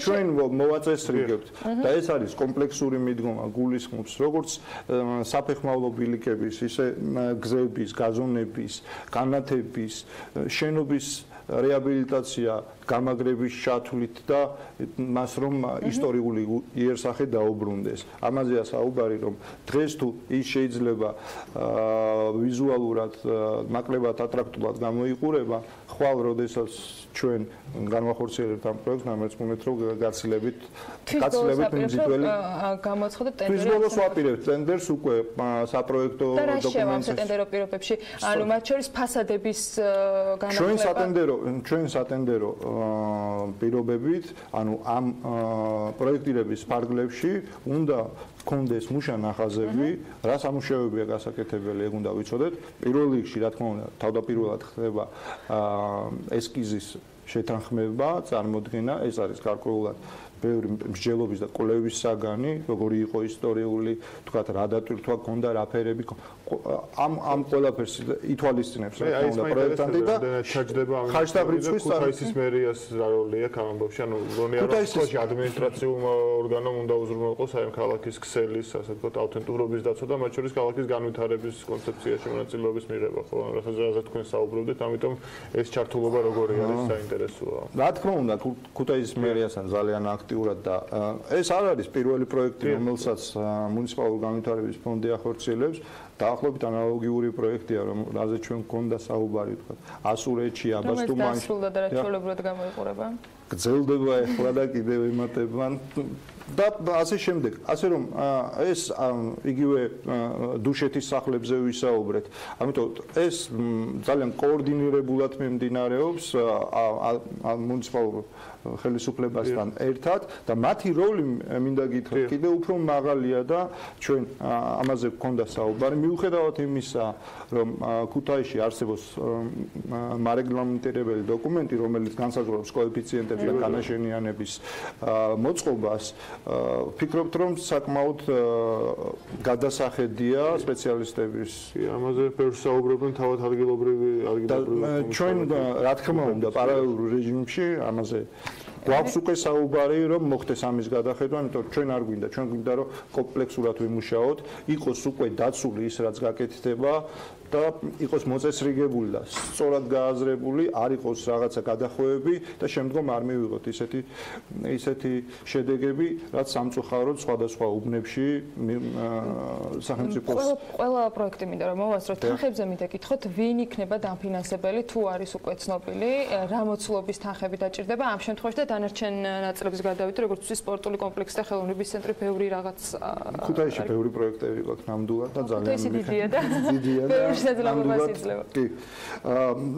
ბიუჯეტი ჯერჯერობით, რა თქმა უნდა, არ არის ცნობილი, ეს უნდა მოგვცეს ეს შედეგები და თანხები გვეცოდინება, როდესაც უკვე მოხდება პროექტირება და სახარჯდაობის დოკუმენტაცია. თუ არის სახელმწიფოს ხარჯი რამდენი იქნება და სახელმწიფოს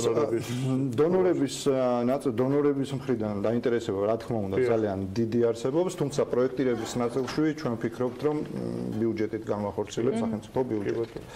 თუნდაც გადავინაცვლოთ კი, გადავინაცვლოთ დავით კაკაბაცის სახელობის გალერეა. იქნება კიდევ ერთი მოწამეთა მონასტერიც ახსენეთ და სპორტულ კომპლექსებზე მერე გადავალ. აი ამ ორთან დაკავშირებით გეგმაში რა არის? გალერეა შეგვიძლია ვთქვათ ეს გახლავთ ისტორიული ძეგლია თავისთავად ის შენობა. კულტურის სამინისტროსთან გიწევთ შესაბამისად კოორდინაცია ამაზე? განათლების, კულტურის, სპორტის და ასე შემდეგ. შორის ძალიან სამწუხარო ფაქტი მოხდა და მინდა მისასრულო გამოჯამრთელება, მალე. და რაც შეეხება გალერეას, ჩვენ ერთ-ერთი ვიზიტის დროს მოვინახულეთ გალერეა, იგი ცენტრში გახავს, სწორედ იმ უბანთან კავშირშია, სადაც ჩვენ განახლებას გეგმავთ.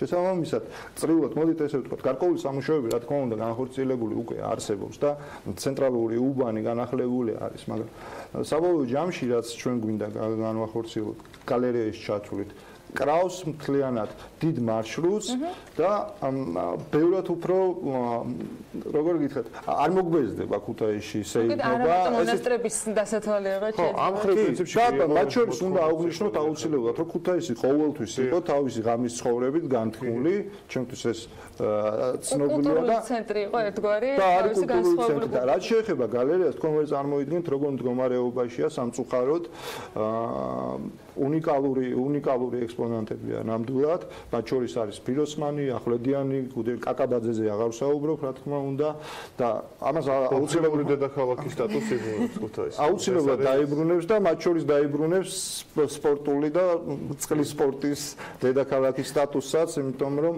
მოგეხსენებათ რომ ასევე წყლის სპორტი და რასაც ვატერპოლო ქვია ეს ტრადიციული სპორტია რომელიც ქუთაისში ძალიან სატკეცდება საცურავ აუზი არის შერჩეული ადგილი ეს გახლავთ დაახლოებით არსებული პარლამენტის შენობის ახლოს მიმდებარე ტერიტორიაზე გახლავთ და საპროექტო დოკუმენტაციაზე შესყიდა თუ უკვე გამოცხადებული არ არის აი ამ კვირის განმავლობაში გამოცხადდება მოგეთ ამ ყველაფრის შედეგს როდის ნახავთ რაც შეეხება იმ ტრადიციული გეგმებით, რომელიც ამას თან მოსდევს ხოლმე, შემდეგ უკვე აღსრულების ნაწილი, ტენდერი და ასე შემდეგ. აი, რამდენ წლიან პროექტზე არის? გალერეასთან დაკავშირებით, გალერეაზე უნდა აღვნიშნოთ, რომ პროექტი არსებობს, თუმცა იყო გარკვეული შეუსაბამობები.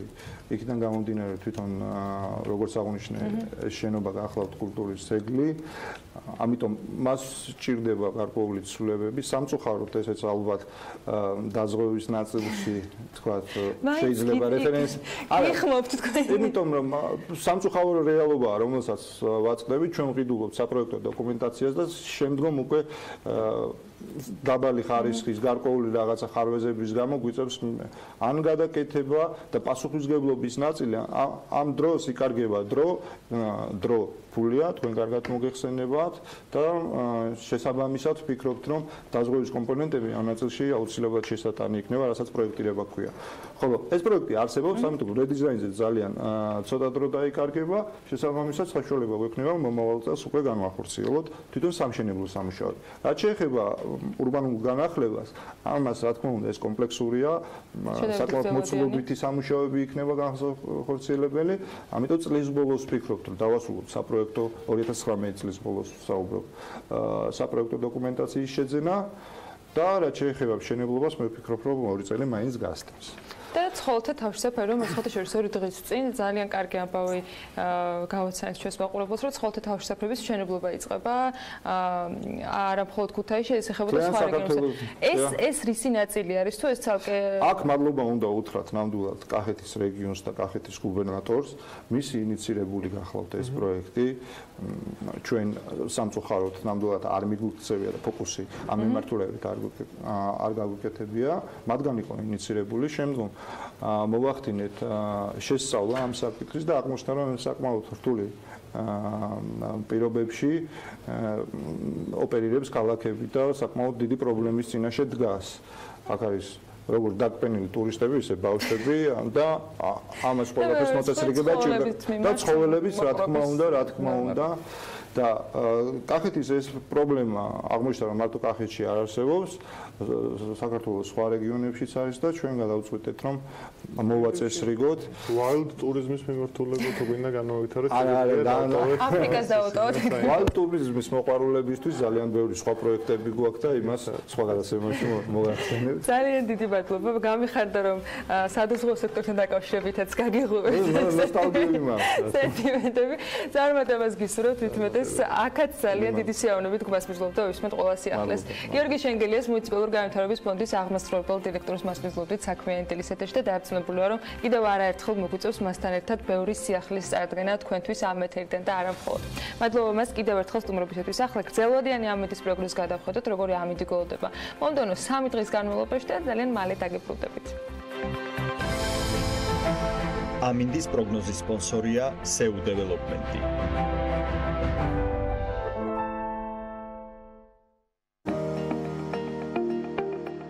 ამინდის პროგნოზის სპონსორია სადაზღვევო კომპანია უნისონი. თავისუფალი დაზღვევა თქვენი სიმშვიდისათვის.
ამინდის პროგნოზის სპონსორია SEU დეველოპმენტი.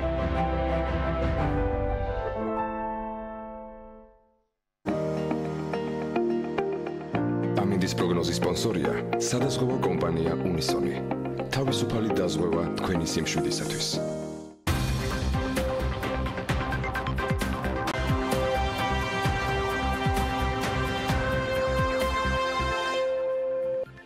სოფლის მეურნეობის სამინისტროს ინფორმაციით 2018 წლის ნარინჯისფერი რთველი შედეგები ნოემბრის პირველი 2 კვირის შედეგებით მანდარინის ექსპორტმა 610 ტონას მიაღწია. გარემოს დაცვისა და სოფლის მეურნეობის სამინისტროს მონაცემებითვე ციტრუსის ექსპორტი წლევანდელი მაჩვენებლით ჩაშანდილ ანალოგიურ პერიოდს 6-ჯერ აღემატება.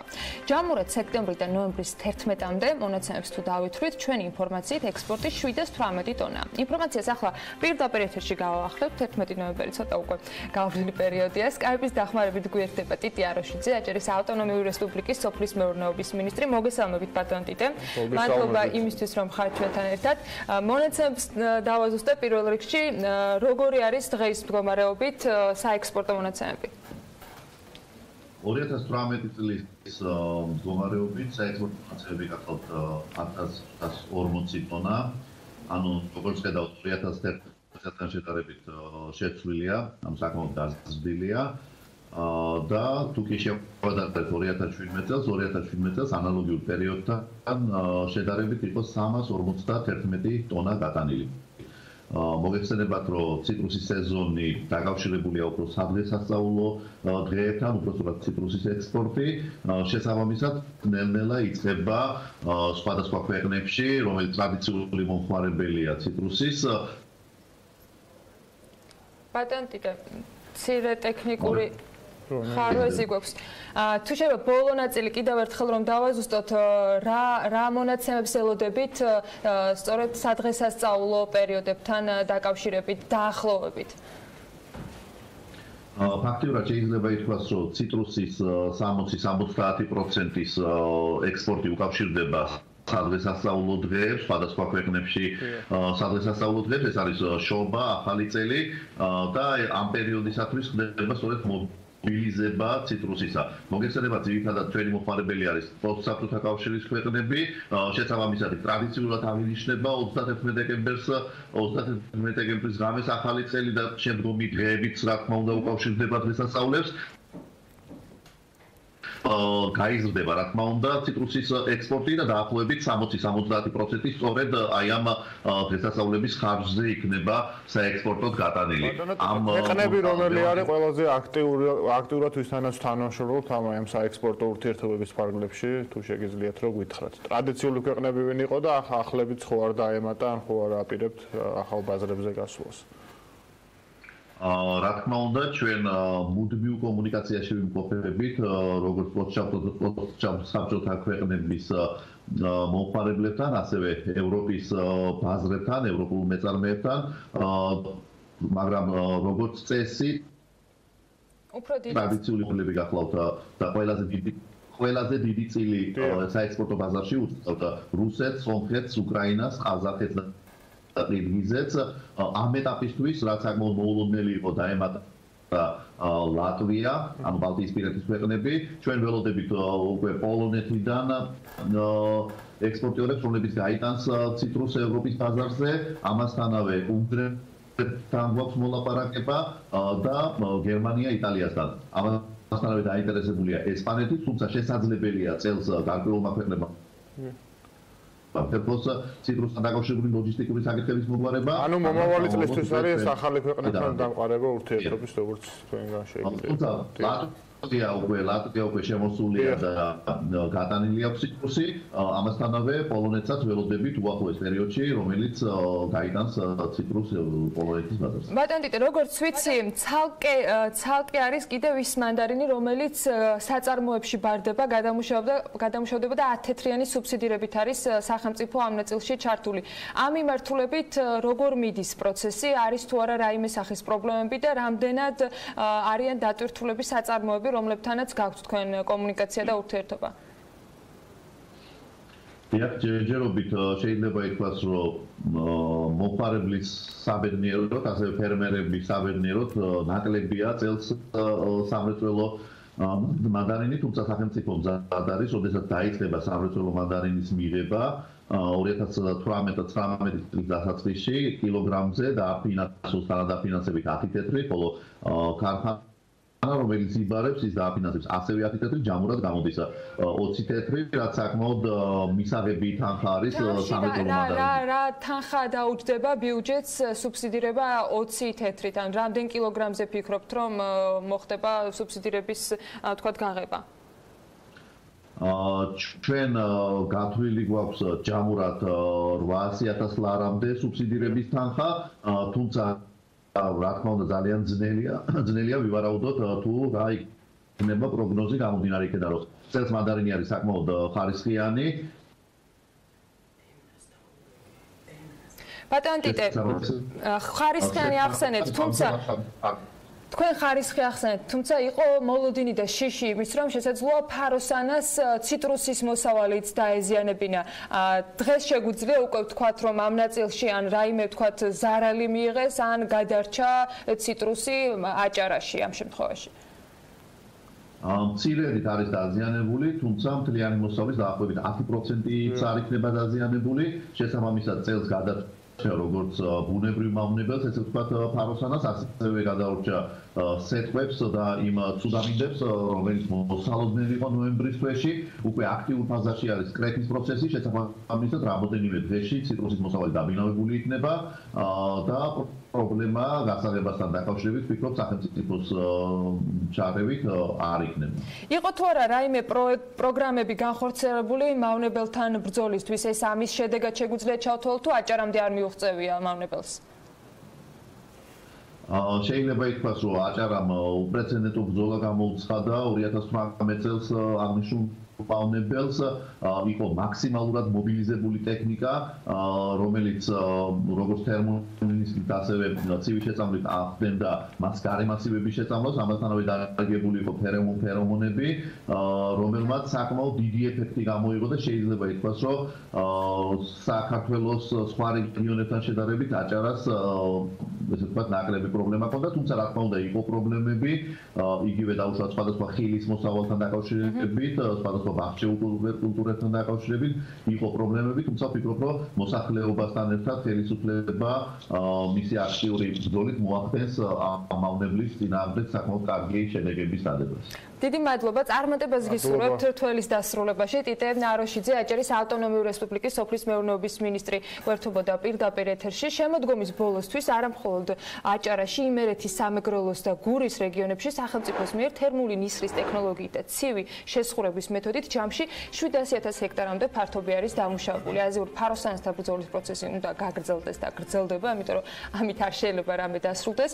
თუმცა ტემპერატურის კლებასთან ერთად მავნებლის გამოზამთრება იწყება და შედარებით უფრო მშვიდი პერიოდი იდგება ხოლმე, თუმცა ის დრო არის რომ ახლა ყველა რეგიონში ფაროსანას შედეგები მოვიკითხოთ, არა მხოლოდ ციტრუსის მოსავალზე. მოდით ნახოთ მოკლე ვიდეო, რა ხდება გურიაში ამ მიმართულებით.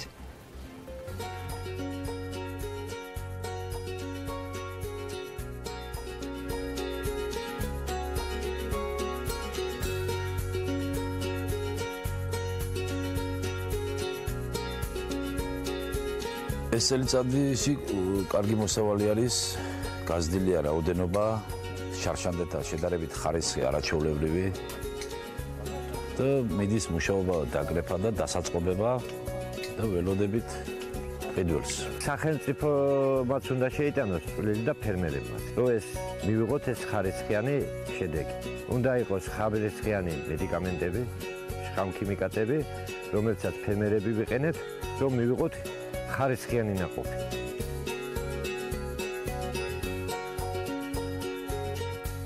ქარხანას ველოდებით დღეს დირექციას, უნდა მოვიდეს ქობულეთის ქარხანას, მას ჩავაბარებთ ქარხანას ჩვენ.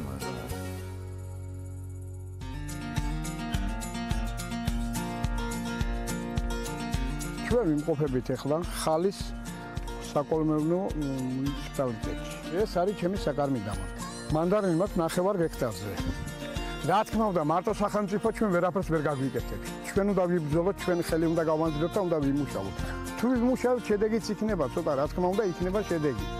რომ წამალი იყოს კარგი და დანარჩენი ჩვენ მივხედავთ ჩვენ საქმეს. აბა დანარჩენი ჩვენ უნდა ვიმუშაოთ, ჩვენ უნდა გავთოხმოთ, ჩვენ უნდა დავაბაროთ და ჩვენ უნდა გავაკეთოთ ყველაფერი სულ.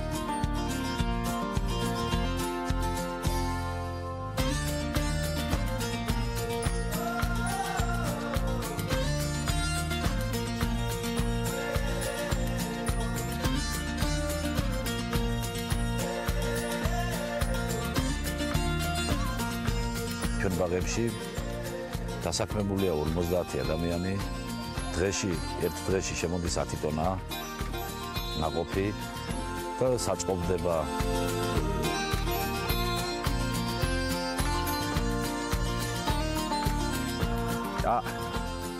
ნახოთ აგე არის საუკეთესო ნაყოფიც არავითარი კანს დაზიანება არ აქვს არავითარი დაზიანება არ აქვს კანს ტკბილი გებრიელი მანდარინი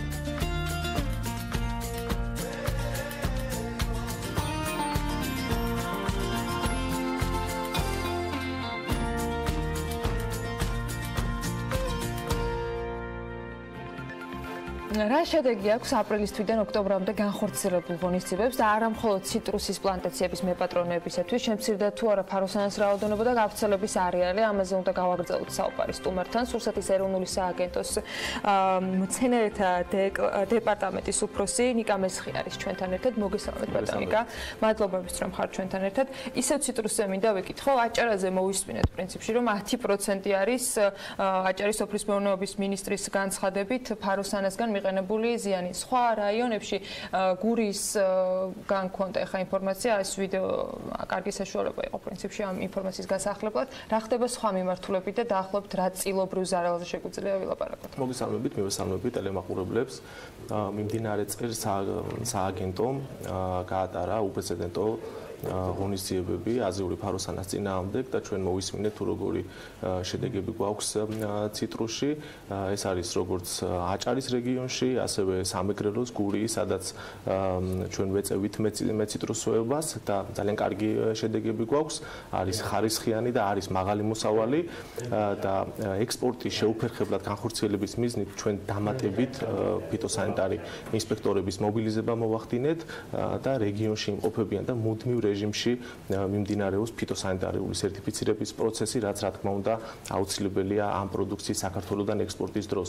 ასევე ჩვენ სხვა კულტურებზე, იგივე სიმინდის კულტურებზე, სადაც სახელმწიფომ გაატარა ღონისძიებები თავისი სპეცტექნიკის გამოყენებით, მართლა ძალიან კარგი შედეგი გვაქვს და თუ შევადარებთ გასულ წელს ან კიდევ წინა წელს ჩვენ გვაქვს ძალიან მაღალი მოსავალი და ესეთ ადგილებზე პრაქტიკულად შეუძლებელი იყო გვენახა მავნებლის მიერ დაზიანებული სასოფლო-სამეურნეო კულტურა. ეს არის ძალისხმევა იყო თუ ახალი ტექნოლოგიების და წამლებიც არის საქმეში და აქედან გამომდინარე შედეგიც უფრო უკეთესია. ამის ასე ვთქვათ, ეს არის იმის შედეგად, რომ მასშტაბები გაიზარდა სააგენტოს ჩართულობით შედარებას გავაკეთებ კიდევ გასულ წელთან ჩვენი ტექნიკის პარკი, ასე ვთქვათ, რიცხვი გაიზარდა 150-მდე, გასულ წელს თუ ყავდა 15, ჩვენ 150 ერთეული ტექნიკა გვყავს, რომელიც მუდმივ რეჟიმში ახდენდა სამუშაოების ჩატარებას და ძალიან მნიშვნელოვანია ისეთი მავნებლის წინააღმდეგ, როგორც არის აზიური ფაროსანა, ერთდროულად მოხდეს დიდი მასივების დამუშავება.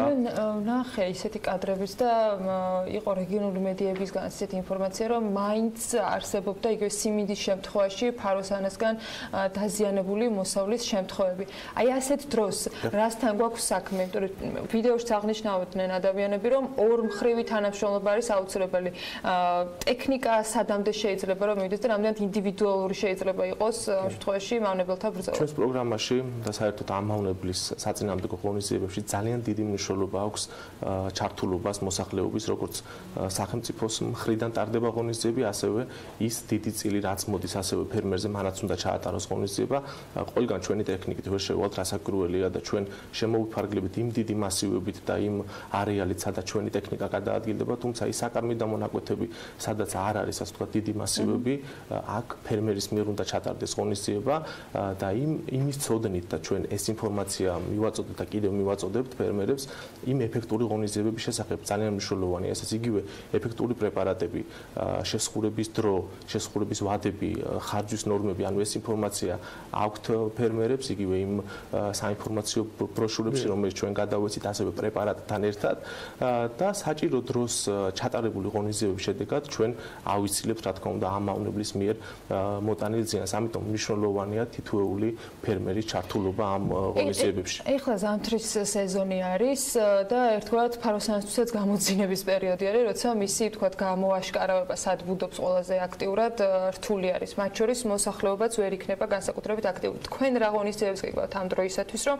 მომავალი წლის სეზონისათვის იყოს თქვათ გარკვეულწილად წინასწარი მოსამზადებელი სამუშაოები ჩატარებული? მავნებლის ბიოლოგიიდან გამომდინარე, თქვენ სწორად აღნიშნეთ, ეხლა მავნებელი იმყოფება გამოსაზამთრებელ ადგილებში, სხვადასხვა ადგილი შეიძლება იყოს, როგორც საცხოვრებელი სახლი, სხვადასხვა დამხმარე შენობები, ასევე სხვადასხვა თავშესაფარი იგივე ბუნებაში, ტყეში შეუძლია ამ მავნებელს გამოიზამთროს და შემდეგ გაზაფხულიდან გააგრძელოს ცხოველმყოფელობა, მავნებლობა, სწორად აღნიშნეთ და ამ პერიოდში მავნებელი არ ჩანს, მაგრამ როდესაც უკვე იწყებს გადაადგილებას გამოსაზამთრებელი ადგილებისკენ, მაგ დროს ძალიან მნიშვნელოვანია მექანიკური მეთოდებით და იმ აპრობირებული მეთოდებით ვებრძოლოთ ამ მავნებელს, რათა შევამციროთ მათი რიცხოვნობა და ნაკლები წავიდეს გამოსაზამთრებლად. ჩვენ მთელი ქვეყნის მასშტაბით ვახორციელებთ მონიტორინგს სპეციალური ფერომონიანი დამჭერების გამოყენებით, ასევე შექმნილია სპეციალური პროგრამა, ინტერაქტიული რუკაზე ხდება მონაცემების ასახვა და ჩვენ გვაქვს რა თქმა უნდა ინფორმაცია მავნებლის გავრცელების არეალის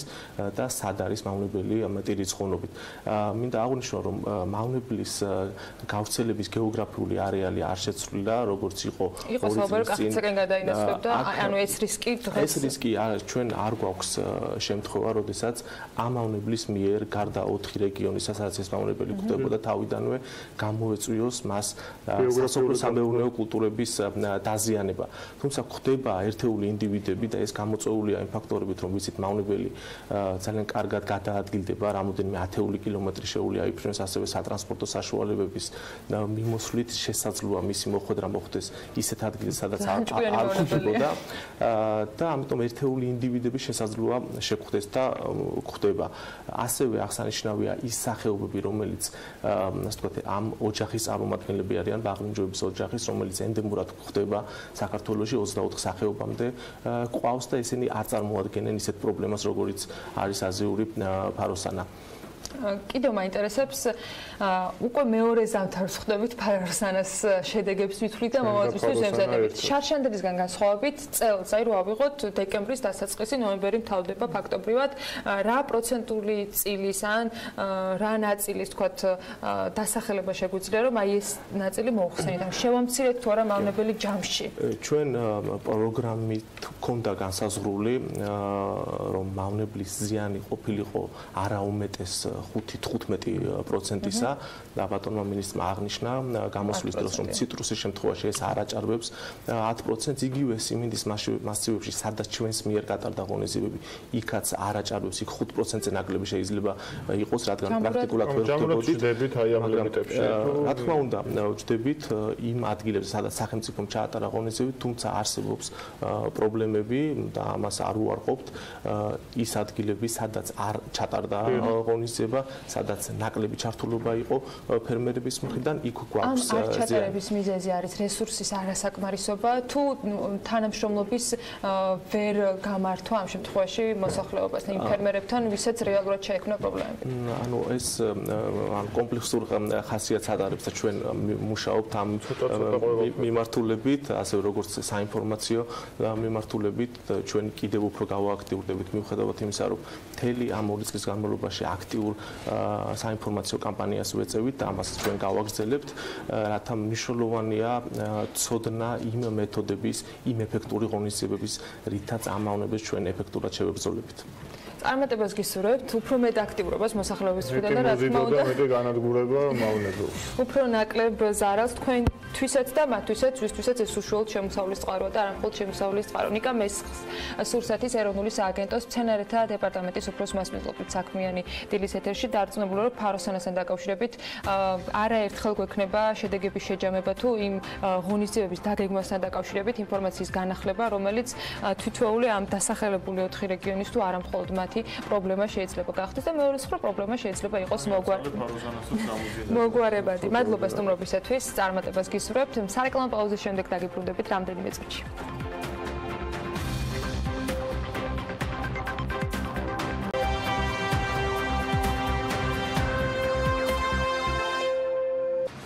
რამდენიმე კვირის წინ საქართველოში პირველი მაღაზიათა ბიზნეს ასოციაცია შეიქმნა, რომლის მთავარი მიზანით სექტორის პრობლემების განხილვა და მათი გადაჭრა. ამ სტუდიაში მიღებული პირობით ამავე ასოციაციის წევრები შემართებით და ენთუზიაზმით რამდენიმე საკითხს ასახელებდნენ, რომელთა დაკავშირებითაც ადვოკატირების დაწყება დაგვიანოსეს. რა ხდება ახლა დაფუძნებულ ასოციაციაში? ამბავს სტუმრებთან ერთად მოვიკითხავთ. მას პინძლობთ ბექამი დელაურს, მაღაზიათა ასოციაციის აღმასრულებელ დირექტორს, ირაკლი კლდიაშვილს, KK& Partners-ის პარტნიორს და თამარ მიქელაძეს, ახალი მარკეტის დამფუძნებელს. მოგესალმებით, მადლობა რომ ხართ ჩვენთან ერთად. რა ხდება ასოციაციაში? მოდი ბექა თქვენგან დავიწყოთ. რამდენიმე დღე არის გასული თემში, მაგრამ ისეთი აქტიურები იყავით სტუდიაში, რომ საინტერესო არის იმ გეგმიდან, რომელიც ჩვენს მაყურებელს გააცნით, დღეს რა ეტაპი არის, შეგვიძლია ვთქვათ, რომ შესრულებული. მოგესალმებით, პირველ რიგში მოგესალმებით ჩვენს ტელემაყურებელს. მინდა ერთი დავამატო, რაც ალბათ პირველ ეთერში გამოგრჩა. შემოდის ზარები უამრავი ჩვენთან და გვირეკავენ იმის თაობაზე, თუ რა ღირს ჩვენი მომსახურება. აი ეს ამაზე არ გვიქნას ასოციაციის წევრობა რა ღირს და მინდა რომ მიმართო ტელემაყურებელს და უთხრა, რომ ჩვენთან გაწევრიანება არ ღირს არაფერი, სრულად უფასოა ეს მომსახურება. რაც შეეხება ადვოკატირებას, ჩვენ მქონდა ბიზნეს ომბუდსმენთან შეხვედრა თამბაქოსთან დაკავშირებით, თამბაქოს რეგულაციასთან დაკავშირებით. ჩვენ შევიტანეთ კანონ პროექტი, რომელიც კანონ პროექტიც რომელ რეგულაციასთან დაკავშირებით? მოდი ესე გარედან ხილვადობასთან დაკავშირებით, როდესაც მაღაზია ჯანმრთელდებოდა პირველ ეტაპზე 2000 ლარით, ხოლო შემდგომ ჯანმრთელდებოდა 4000 ლარით და ჩვენი ინიციატივა გულისხმობდა იმას, რომ პირველ ეტაპზე ეს მაღაზიები გაფრთხილებულοι იყვნენ და შემდგომ დაჯერებებული იყვნენ ისინი 500 ლარით. რა თქმა უნდა, ლიბერალიზაცია იმიტომ რომ ისეთი მაღაზიები რომელთა დღიური ბრუნვაც არ აღემატება 100 ლარს იმათთვის არის დამღუპელი ის ჯარიმა ის 2000 ლარიანი ჯარიმა რომელიც იყო აქამდე და რომელიც არის ბიზნეს ომბუდსმენის პასუხი რა იყო ამაზე ბიზნეს ომბუდსმენის პასუხი პირდაპირ ვიტყვი რომ ძალიან მხარში დაგვიდგა ბიზნეს ომბუდსმენის განხილავს ამ კანონ პროექტს ეს კანონ პროექტი ასევე გადაეგზავნა პარლამენტსაც თქვენს მიერ შეთავაზებულ კანონ პროექტში რეალურად სიახლე მხოლოდ საჯარიმო სანქციის ოდენობას ეხება და არა სხვა ნაწილში. დიახ, საჯარიმო სანქციას ეხება, რაც ძალიან მძიმე თვირთად აწვება დღეს მაღაზიებს. ძალიან მძიმე თვირთად აწვება და იყო საუბარი ამ თვითონ ამ რეგულაციის აღქმასთან დაკავშირებითაც და მინდა რომ ახლა თამარს ვკითხო, თქვენი თანამონაწილეობა ამ ასოციაციაში და ამ თემასთან დაკავშირებით, ანუ რა პრობლემას ხედავთ, იყო თუ არა თქვენთვის მარტივად გასაგები რეალურად რეგულაცია რას გულისხმობდა ამ ერთ კონკრეტულ თემაზე? რეალურად მარტივად გასაგები არ ყოფილა, იქიდან გამომდინარე, რომ კანონ პროექტი შემოვიდა და რამდენჯერმე შეგვახსენეს ეს იყო პირველი ის რა შეიცვალა შეფუთვები მთლიანად სიგარეტის კალოფების ვერ ვიგებდით უნდა შემოსულიყო ჯერ სექტემბრიდან მერე შემოვიდა ეხლა შემოდის ახალი შეფუთვით და თვითონ კანონ პროექტით და კანონით იმდენად შეიცვალა დადგენილი ნორმებიდან გამომდინარე რომ ჯერ სექტემბრიდან შემოდიოდა ეხლა ნელ-ნელა შემოდის რომ უკვე ეს პრობლემა იყო იმიტომ რომ ჩვენ ისეთ გამარებაში არიდან არ უნდა ჩანდეს იყო ისეთი შთაბეჭდილებაც დარჩენილი რომ საერთოდ მაღაზიაში მოხვედრის შემდეგ არ უნდა ჩანდეს. თქვენ დღეს ერთ-ერთი მაღაზიის ახალი მარკეტის დამფუძნებელი ბრძანდებით, რა პრაქტიკას იყენებთ იმისათვის, რომ არ მოგიდახო ჯარიმა ჯერჯერობით თანამშრომლობთ ქართულ მაღაზიათა ასოციაციასთან. გვაქვს მათი იმედი და ვემხრობით ამ გაერთიანებას, რომ ყველა ერთად დიდი ძალა ვართ და პლუს British American Tobacco's იმედით და ძალისხმევით რომ მოგვეწოდეს ინფორმაცია ზუსტად და სწორად რომ ეს მთელი რიგი კანონმდებლობის მიხედვით როგორ შეიძლება და გაგაკეთებინა და ასე შემდეგ. თქვენთვის გახდა კომპანია და კომუნიკატორი გახდა კი კომპანია და ასოციაცია, იმიტომ რომ რეალურად მართლა იმდენჯერ შეიცვალა კანონი და კანონმდებლობაში იმდენჯერ შევიდა ცვლილება რომ არაერთხელ მოხდა შეხვედრა ქართულ მაღაზიათა ასოციაციასთან და განგვიმარტეს რა და როგორ უნდა ყოფილიყო, მაგრამ რეალურად იურისტებიც ვერ ხსნიან რეალურად რა უნდა მოხდეს, იმიტომ რომ სექტემბრიდან მისაღები კანონი გადმოიწია და ნოემბრის შუა რიცხვებია თითქმის ბოლოსკენ და ჯერ კიდევ შეფუთვებზე ცვლილება მიმდინარეობს და არ ვიცით როდის მოვლენ და როდის რას გვიტყვიან და ამიტომ ვემხრობით მათ და თანამშრომლობთ მათთან რომ თქვენ გაქვთ კონდათ ნაკლებობა ინფორმაციის რეალურად კი ქონდა, იმიტომ რომ ყავს ბუღალტერი ასე შემდეგ ვისთანაც არსებობს ახლა ინტერნეტი და ბევრი სოციალური საშუალება, სადაც შეგვიძლია ინფორმაცია მოვიძიოთ, მაგრამ მოძიებული ინფორმაცია რამდენად ზუსტი იქნებოდა არ ვიცოდით. ამიტომ გადავწყვეტეთ, როგორ ძალიან დროული იყო თან ეს ფაქტი, რომ ქართული მაღაზიათა ასოციაცია შექმნილი იყო მათთან და სრული ინფორმაცია მიგვიღო მათგან, იურიდიული, ზუსტი და სწორი. ამიტომ ჩვენ, რა ვიცი, ძალიან ვემხრობით, ჩემნაირი და ჩემი თანამოაზრე ძალიან ბევრია, რომ ძალიან კმაყოფილია. ჯარიმის შემთხვევაში, მოდი, არც ისე კარგი რეალობა მინდა დაგისახოთ, მაგრამ ჯარიმის შემთხვევაში თუ კი 2000 ლარიან ჯარიმას დაიმსახურებთ დღევანდელი კანონმდებლობით, თქვენი ოპერირებისათვის რა პრობლემები შეიძლება დადგეს? მე არ ვიცი რამ ხელა მაღაზიის თანადამფუძნებელი ბრძანდებით და შესაბამისად ამიტომ ვსვამ ეს კითხვას. ეს ჯარიმა დაახლოებით რისი თანაზომადი შეიძლება იყოს, იმიტომ რომ არსებობს ბევრი სხვა რისკი, რომელიც შეიძლება მაღაზიას ქონდეს, ეს არის, თქვათ, ჩეკის ქვითრის არ წარდგენა ან ისე გაყიდვა საქონლის, რომ მისი დეკლარირება არ მოხდეს. რამდენად მსგავსია? ყოფილა შემთხვევები ჩვენთან პირდაპირ საგადასახადოა შემოსავლო სურსათის ეროვნული სამსახური, აი არაერთხელ გვამოწმებდა და არაერთხელ ყოფილა შემთხვევა, რომ შემოსულან, მაგრამ ჩვენთვის ასიკეთო დასრულებულა.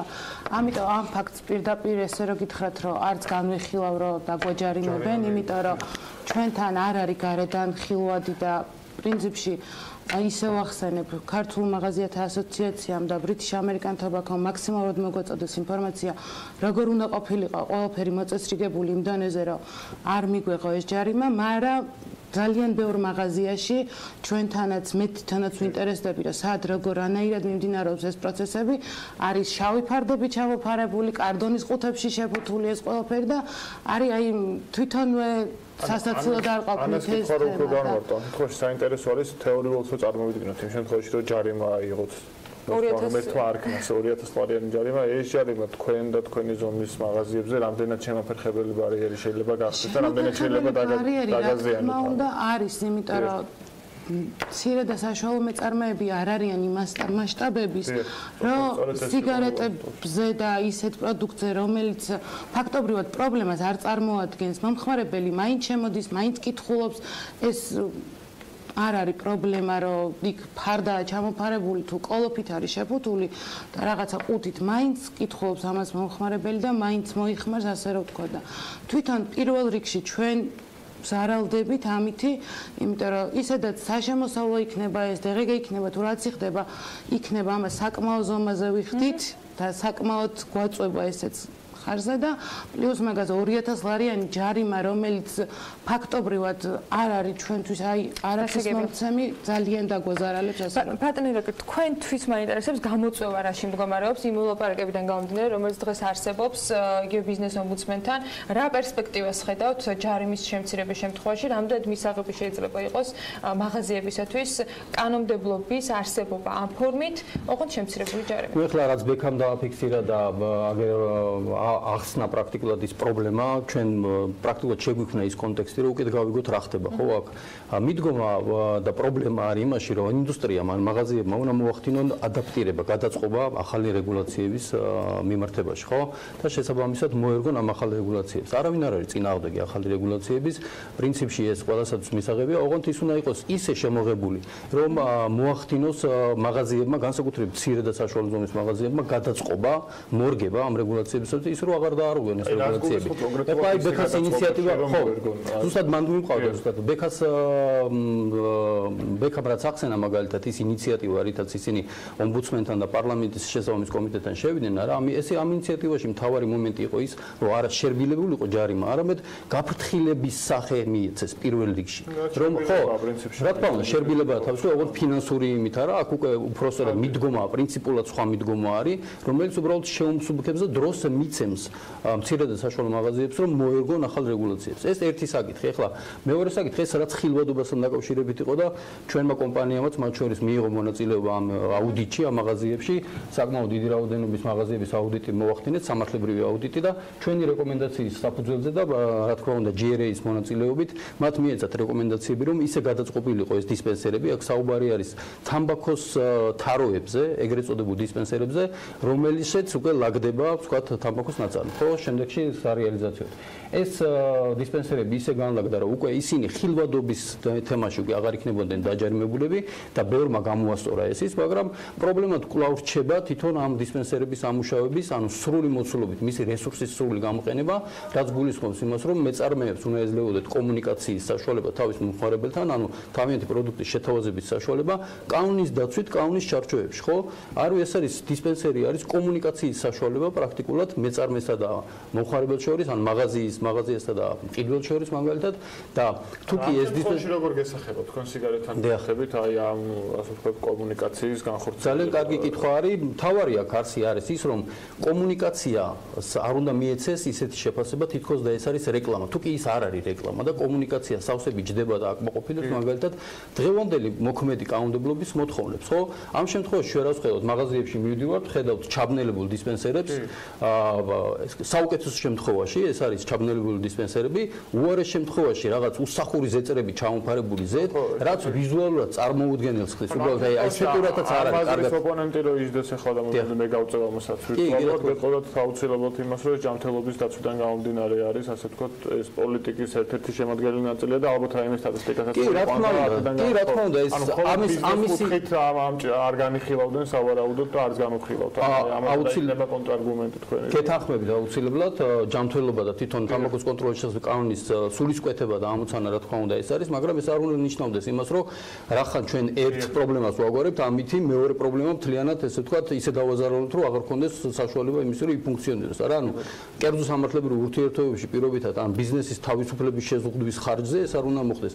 თუ რეგულაცია და ნელა-ნელა შევყავს ის მოქმედებაში, ეს ისე უნდა შევიყვანოთ, რომ არავის ინტერესი არ იქნას დაზარალებული. ერთი მხრივ იყოს საზოგადოების ინტერესი გათვალისწინებული, მეორე მხრივ იყოს მაგალითად ბიზნესის ინტერესები გათვალისწინებული და კომუნიკაციის საშუალების დატოვება მაგალითად ბიზნესის აუცილებელი არის კონკურენტული გარემოში მათი ფუნქციონირებისათვის. კომუნიკაციის ერთ-ერთ კარგ საშუალებად ფაქტი არის, რომ ახალი ასოციაცია სახელდება. ბექა, მინდა ინფორმაცია განვაახლო ამ დროისათვის რამდენი წევრი ყავთ და რამდენთან მოახერხეთ, რომ თუნდაც ამ ერთ თემაზე ყოფილიყო ინფორმაციის გაცვლა.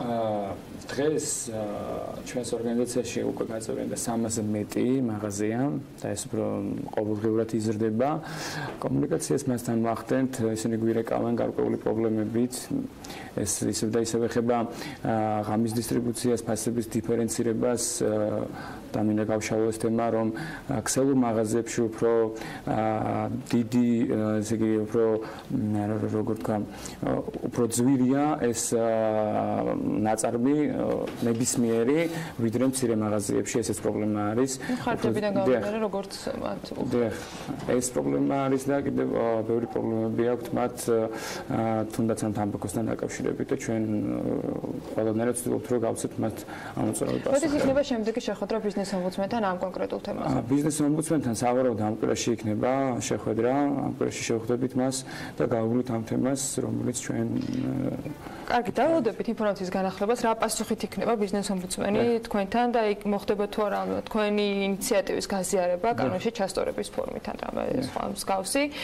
წარმატებას გისურვებთ. მადლობა სტუმრობისათვის. ბექა მიდელაურს მაღაზიათა ასოციაციის აღმასრულებელ დირექტორს, ირაკლი კლდიაშვილს, პარტნერსის პარტნიორს და თამარ მიქელაძეს, ახალი მარკეტის დამფუძნებელს მასპინძლობით საქმიანი დილის სტუდიაში. და ვიდრე სარეკლამო პაუზაზე გავალთ, გალფ ექსპრესის რიგით მეოთხე ობიექტზე უნდა მოგიყვათ, რომელიც უკვე გაიხსნა და მომხმარებლებს ძრავის ზეთების სრულ ასორტიმენტსა და სხვადასხვა მომსახურებას თავაზობს. სად მდებარეობს ახალი ობიექტი, რას თავაზობს ის მომხმარებელს და რას გეგმავს თავად კომპანია უახლოეს მომავალში, მარიამ ადამიანმა მოგვიმზადა სიუჟეტი თემაზე.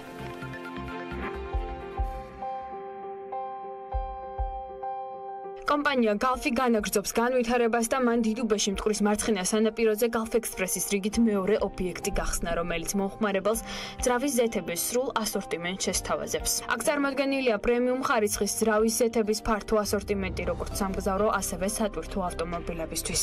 გალფის ქსელს დაემატა გალფ ექსპრესის ზეთის შეცვლის მომსახურების სერვის ცენტრი, სადაც მომხმარებელს შეუძლია მიიღოს შემდეგი მომსახურებები, როგორიც არის ძრავის ზეთის შეცვლა, ჰაერის ფილტრის შეცვლა, სალონის ფილტრის შეცვლა.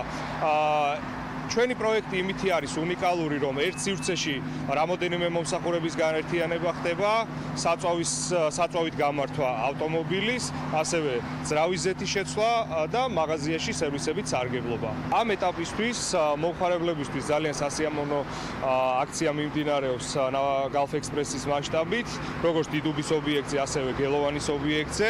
აქცია მდგომარეობს იმაში, რომ მომხმარებელი მიიღებს 5%-იან ფასდაკლებას Gulf კლუბის საშუალებით თუ შეცვლის ზეთ ჩვენთან და დამატებით ასევე მიიღებს 10 ლარიან საწვავის ვაუჩერს საჩუქრად. როგორც კომპანიის წარმომადგენლები აცხადებენ, Gulf-ის ძრავის ზეთები წარმოებულია ევროპაში, შესაბამისად წარმოების ტექნოლოგიური პროცესი სრულ თანხვედრაშია თანამედროვე ევროსტანდარტების მოთხოვნებთან. წელს მთელი დრიფტის სეზონის განმავლობაში ხმარობდი Gulf-ის ზეთს და ძალიან კმაყოფილი ვარ. მიუხედავად იმ უზარმაზარი დატვირთვებისა, რასაც ჩვენი ძრავები განიცდიან რბოლის დროს, ზეთმა ძალიან კარგად გაართვა თავი და ტემპერატურას, არასდროს არ გადახურებულა, რაც ყველა რბოლელისთვის ძალიან მნიშვნელოვანია, იმიტომ რომ არაცერთხელ ძრავი საფრთხეს ქვეშ არ ჩავარდნება. ის ზეთი, რომელიც რბოლის დროს გაუძლებს ამ ყველაფერს, თამამად შემიძლია ვთქვა, რომ ქალაქის პირობებში ნებისმიერ მანქანაში შეინარჩუნებს ყველა თავის დადებით თვისებას.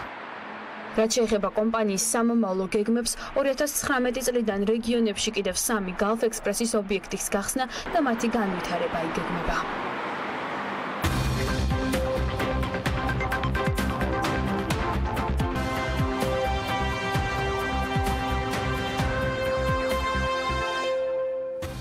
მთავრობის გადაწყვეტილებით 600,000-ზე მეტ მოქალაქეს ვადაგადაცილებული საბანკო დავალიანება გაუნულდება. საუბარია იმ პირებზე, რომელთა სესხის ძირი თანხაც 2,000 ლარს არ აღემატება. ჯამურად დაახლოებით 1,5 მილიარდი ლარის ღირებულების უიმედო სესხები არის. ინიციატივას ქართულ ფონდი დააფინანსებს. ამის შესახებ გუშინ გახდა ცნობილი ვალების განულების თემაზე პოზიციებს თათია ჩაფიჩაძე მოუყარა თავი და ის ახლა პირდაპირ ეთერში გვერდება. თათია, ძალიან მაღალი არის ინტერესი ამ სქემასთან დაკავშირებით, გამომდინარე იქიდან, რომ ბევრ ადამიანს ეხება და მოდი კიდევ ერთხელ მოკლედ ავხსნათ, ვის ეხება ინიციატივა და როგორი არის პოზიციები ამასთან დაკავშირებით. არჩევნების მეორე ტურამდე 10 დღით ადრე მთავრობამ ახალი შეიძლება ითქვას უპრეცედენტო გადაწყვეტილება გაახმაურა. ფაქტობრივად, ყოფილმა პრემიერმა 6 წლის წინ გაცემული დაპირება საპრეზიდენტო არჩევნების პირველ ტურში მიღებული შედეგების შემდეგ გაასრულა. ალბათ ცალკე საუბრის თემაა ზოგადად რამდენად უფასოა ის ფული, რასაც ფონდი ქართულ გადაიხდის და საიდან მოხდება მისი გასტუმრება, თუმცა იქამდე კიდევ ერთხელ დეტალები ინიციატივის შესახებ. მე შესე იმ პირების ვალებს, ვისი სესხის ძირი თანხა 2,000 ლარს არ აღემატება, ფონდი ქართულ დაფარავს. საუბარია ჯამურად 600,000 მსესხ bolsa ინიციატივის პირობების თანახმად კი ვალი ჩამოეწერება ყველას, ვისაც ბოლო 1 წლის განმავლობაში სესხის პროცენტი არ გადაუხდია და იმყოფება ეგრეთ წოდებულ შავ სიაში, რომელიც რეალურად არ არსებობს და საუბარია ნეგატიურ ჩანაწერებზე, რომელიც კრედიტინფო საქართველოს ბაზაში არსებობს. აქვე აღსანიშნავია, რომ პირ შეიძლება ჰქონდეს რამდენიმე სხვადასხვა მოცულობის სესხის სხვადასხვა დაწესებულებაში და ამ შემთხვევაშიც სიკეთე ყველა მათგანზე ვრცელდება. თუმცა ჯერჯერობით არ ვიცით, რა დაუჯდება ივანიშვილის ფონდს მსესხებლების 1,5 მილიარდიანი ვალის გასტუმრება. დღევანდელი გადაწყვეტილებით ეს 1,5 მილიარდიანი დავალიანება უნოლდება ჩვენს მოქალაქეებს. ხაზგასმით აღსანიშნავია, რომ ამ კატეგორიაში შედის თითქმის 150,000 სოციალურად დაუცველი და ათეულობით 1000 შეზღუდული შესაძლებლობის მქონე ჩვენი მოქალაქე. ფინანსთა მინისტრი ვანო მაჭავარიანი ირწმუნება, რომ ჭარბვალიანობის პრობლემების გადასაჭრელად მთავრობა მუშაობა არჩევნებამდე დიდი ხნით ადრე დაიწყო და ეს ინიციატივაც სწორედ ამ პაკეტის ფარგლებში მომზადდა. რაც შეეხება შეკითხვას იმის თაობაზე, ხომ არ წაახალისებს ეს მოქალაქეებში უპასუხისმგებლობას, მაჭავარიანს გარანტად დაკრედიტების ახალი ჩარჩო მოხავს, რომლის ნაწილიც უკვე ამოქმედდა, ნაწილი კი 2019 წლიდან ამოქმედდება. ერთ-ერთი ყველაზე საინტერესო კი, როცა ჭარბვალიანობაზე ვსაუბრობთ, ეხება იმას, თუ რამდენი პროცენტით შემცირდება შინამეურნეობების ვალი მთლიანში და პროდუქტთან მიმართებით და ასევე განკარგვა შემოსავლებთან მიმართებით, თუმცა ამ კითხვაზე ფინანსთა მინისტრს გუშინ პასუხი არ ჰქონდა. დღეიდან ვერც საფინანსო ინსტიტუტები შეძლებენ ესე იოლად და ესე როგორ გითხრათ უკაცრავად სლენგით ეს უპრაგუნოთ დაკრედიტებას და ვერც ფიზიკური პირები შეძლებენ ესეთ სესხების აღებას. შესაბამისად სუფთა ფურცლით იწყება ეს ყველაფერი და შემდგომში პასუხისმგებლობა ორივე მხარემ უნდა გაიზიაროს. ვერ გეტყვით მე შინამეურნეობების უღალი არ მაქვს დათვლილი ამ კუთხით. ზოგადად მიმაჩნია რომ 600 ადამიანის ამ სიდან ამოღება არის 600,000 ადამიანის ამოღება არის უპრეცედენტო ესე ვთქვათ, მოვლენა და საუკუნის მოვლენა და მე მჯერა რომ ეს გააჯანსაღებს არა მარტო ეკონომიკას, არამედ ამ ადამიანებს დაუბრუნებს ნორმალური სოციალური ესე ვთქვათ აქტივობის და ცხოვრების საშუალებას. ერთადერთი დაწესებულება, რომელიც ამ აქციაში არ ერთვება, არის ვივუსი, როგორც მინისტრმა აღნიშნა, მისთვის მიზეზი გაუგებარია, თუმცა დღის ბოლოს სოციალურ ქსელში განცხადება გაავრცელა თავად ვივუსმა. მათი თქმით, მას შემდეგ, რაც ფინანსთა სამინისტროს მხრიდან 2 კვირის წინ შეთავაზება მიიღეს, კომპანიამ პორტფელის ნაწილზე კიდევ ერთხელ გადაუგზავნა ფინანსთა სამინისტროს ელექტრონული პოსტით საკუთარი წინადადება, თუმცა უცნობი მიზეზების გამო აღნიშნული წინადადების მიღების შემდეგ ფინანსთა სამინისტრო ვივუსთან კონტაქტზე აღარ გასულა. შესაბამისად, ერთ-ერთი მთავარი კითხვა ასევე ეხება შეთანხმების დეტალებს. საინტერესოა, როგორ მოხდა ბანკებთან, მიკროსაფინანსოებთან და ონლაინ სესხებთან პროცენტებისა და საურავების შეთანხმება. ან ხომ არ მოხდა მათი მხრიდან ჯარიმა საურავების ნაწილზე უარის თქმა. ბანკების ასოციაციის პრეზიდენტი ალექსანდრე ძნელაძე ამბობს, რომ პორტფელის გაყიდვის დროს ფასი ურთიერთმოლაპარაკების საგანს წარმოადგენს, ამიტომ ზუსტად მანაც არ იცის, რომელი ბანკი და სხვა საკრედიტო ორგანიზაცია რაზე გაურიგდა თავად ფონდ ქართულს.